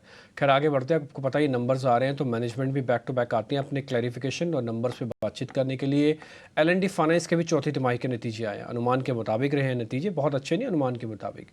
इनमें जो नेट इंटरेस्ट इनकम जिसको हम ब्याज से आय कहते हैं वो करीब 12.5% के आसपास की बढ़ोतरी रही, मुनाफे में 11% की बढ़त रही। ISP मुद्दे पर बातचीत करने के लिए कंपनी के MD and CEO Sudipta Roy का हम स्वागत करते हैं। सुदीप्त बहुत बहुत शुक्रिया, थैंक यू वेरी मच आज समय देने के लिए। मिस्टर रॉय, एक चीज़ आपसे यही पता करना चाहते हैं, आपके 5.5% के आसपास का क्वार्टरली परफॉर्मेंस के हिसाब से NI आ रहा है, जरा मेरे को इसके बारे में गाइडेंस दीजिएगा। और प्रॉफिट भी जो मार्केट एक्सपेक्ट कर रहा है वो स्लाइटली मिस है उससे, जरा इसके बारे में भी गाइडेंस दीजिए। पहले तो मैं ये बताना चाहूँगा कि L&T फाइनेंस का Q4 परफॉर्मेंस काफ़ी सेटिस्फैक्टरी रहा है। अगर परफॉर्मेंस की कुछ हाइलाइट्स आपको बताएं, हमारी जो बुक ग्रोथ है वो है year on year book growth जो है वो 31% ग्रोथ हुआ है, और retail disbursement year on year 33% growth है। जो बात है, जो नोट करने वाली बात है कि हमारी Q4 जो नॉन फेस्टिव क्वार्टर है उसकी डिसबर्समेंट एक्चुअली हम अगर सिक्वेंशली देखें तो 4% हायर है फेस्टिव क्वार्टर से। हमारी जो डिसबर्समेंट इंजन्स है वो काफ़ी अच्छा फायर किया Q4 FY24 में, जिसके तहत हमारी Q4 की डिसबर्समेंट एक्चुअली फेस्टिव क्वार्टर से भी ज़्यादा रहा। हमारी एसेट क्वालिटी काफ़ी स्टेबल रहा और एसेट क्वालिटी ट्रेंड्स हमने हमारे प्रेस रिलीज में भी दिया है। और हम अभी जो लक्ष्य स्ट्रेटजी हमने जो लिए थे FY22 में जो लक्ष्य स्ट्रेटजी हमने स्टार्ट किए थे उसके कारण उसके तहत हमारा 94% रिटेलाइजेशन भी हो चुका है। जो ओरिजिनली 80% था रिटेलाइजेशन टारगेट, अभी हम है एट 94% रिटेलाइजेशन टारगेट। अगर हम नेट प्रॉफिट की बात करें तो आप ठीक बोला कि इस क्वार्टर थोड़े से क्वार्टर ऑन क्वार्टर बेसिस पे नेट प्रॉफिट पे थोड़ा डिप है, लेकिन overall consolidated year on year profit में 2320 करोड़ जो हमने डिक्लेयर किया है वो highest ever profit declaration by this company और जो 43% ग्रोथ है ईयर ऑन ईयर बेसिस पे। अगर हम देखें क्यों अगर क्वार्टर ऑन क्वार्टर को प्रॉफिट में क्यों गिरावट आई है, उसमें मैं ये एक्सप्लेन करना चाहूँगा कि हमारी जो होलसेल बुक थी, हमारी 38,000 करोड़ की होलसेल बुक थी जो हमने लक्ष्य स्ट्रैटेजी के कारण हमने बोला था कि हम होलसेल बुक को अभी कम करेंगे धीरे धीरे। अब आप लोग देखे हैं कि हमने होलसेल बुक को लास्ट 2 इयर्स में हमने काफ़ी कम कर दिया है। अभी सिर्फ मिस्टर रॉय नमस्कार, मैं सृष्टि बात कर रही हूँ। पहले तो अच्छे नतीजों के लिए कॉन्ग्रेचुलेशन। हालांकि मुनाफे में थोड़ा मिस ज़रूर हुआ है, पर आपके NIMs में सुधार देखने को मिला है। तिमाही दर तिमाही NIM सुधर के 9.14% आ गए हैं। अब आपसे जानना चाहेंगे क्या यहाँ से और सुधार की उम्मीद है अगर हम NIMs की बात करें, और क्या आउटलुक बन रहा है उस फ्रंट पे? आपने देखा होगा कि कैसे हमारा होलसेल बुक थोड़ा धीरे धीरे कम हो गया और जैसे हमारा पोर्टफोलियो कॉम्पोजिशन चेंज होता गया, हमारा जो होलसेल बुक है वो काफ़ी अभी 5,500 करोड़ काफ़ी मिनिमल लेवल पे आ गया, 6% ऑफ बुक पे आ गया। तो अभी होलसेल जो बुक है उसका जो यील्ड है वो काफ़ी कम होता है रिटेल बुक से। सो रिटेलाइजेशन होने के नाते हमारा नीम्स का थोड़ा काफ़ी बढ़ोतरी आई है। जैसे आपको पता है wholesale sort of average wholesale का जो यील्ड है और एवरेज रिटेल का यील्ड है, इसमें 400 बेसिस पॉइंट्स का फ़र्क होता है। लेकिन हमारा रिटेलाइजेशन जर्नी जो है अभी हम लोग 94% रिटेलाइजेशन में है। हम थोड़े रिटेलाइजेशन और भी बढ़ाएंगे जैसे हमारा रिटेल डिसबर्समेंट बढ़ेंगे। लेकिन जैसे इंक्रीज हमको दिखने में आया नीम की बढ़ोतरी में, वो थोड़ा अभी गोइंग फॉरवर्ड थोड़ा टेम्पर डाउन होगा, कुछ बेसिस पॉइंट्स का इंक्रीज होगा। और जैसे आपको पता है कि हम लोग एक कॉस्ट ऑफ फंड्स रिजिम में है जिसमें शायद कॉस्ट ऑफ फंड्स रिजिम में थोड़ा इंक्रीज होने का चांसेस है। दो हमने काफ़ी स्टेबल रखा है हमारा कॉस्ट ऑफ फंड्स। आपने देखा होगा ऑन क्वार्टर बेसिस हमारा कॉस्ट ऑफ फंड्स सिर्फ 1 बेसिस पॉइंट से इंक्रीज हुआ है।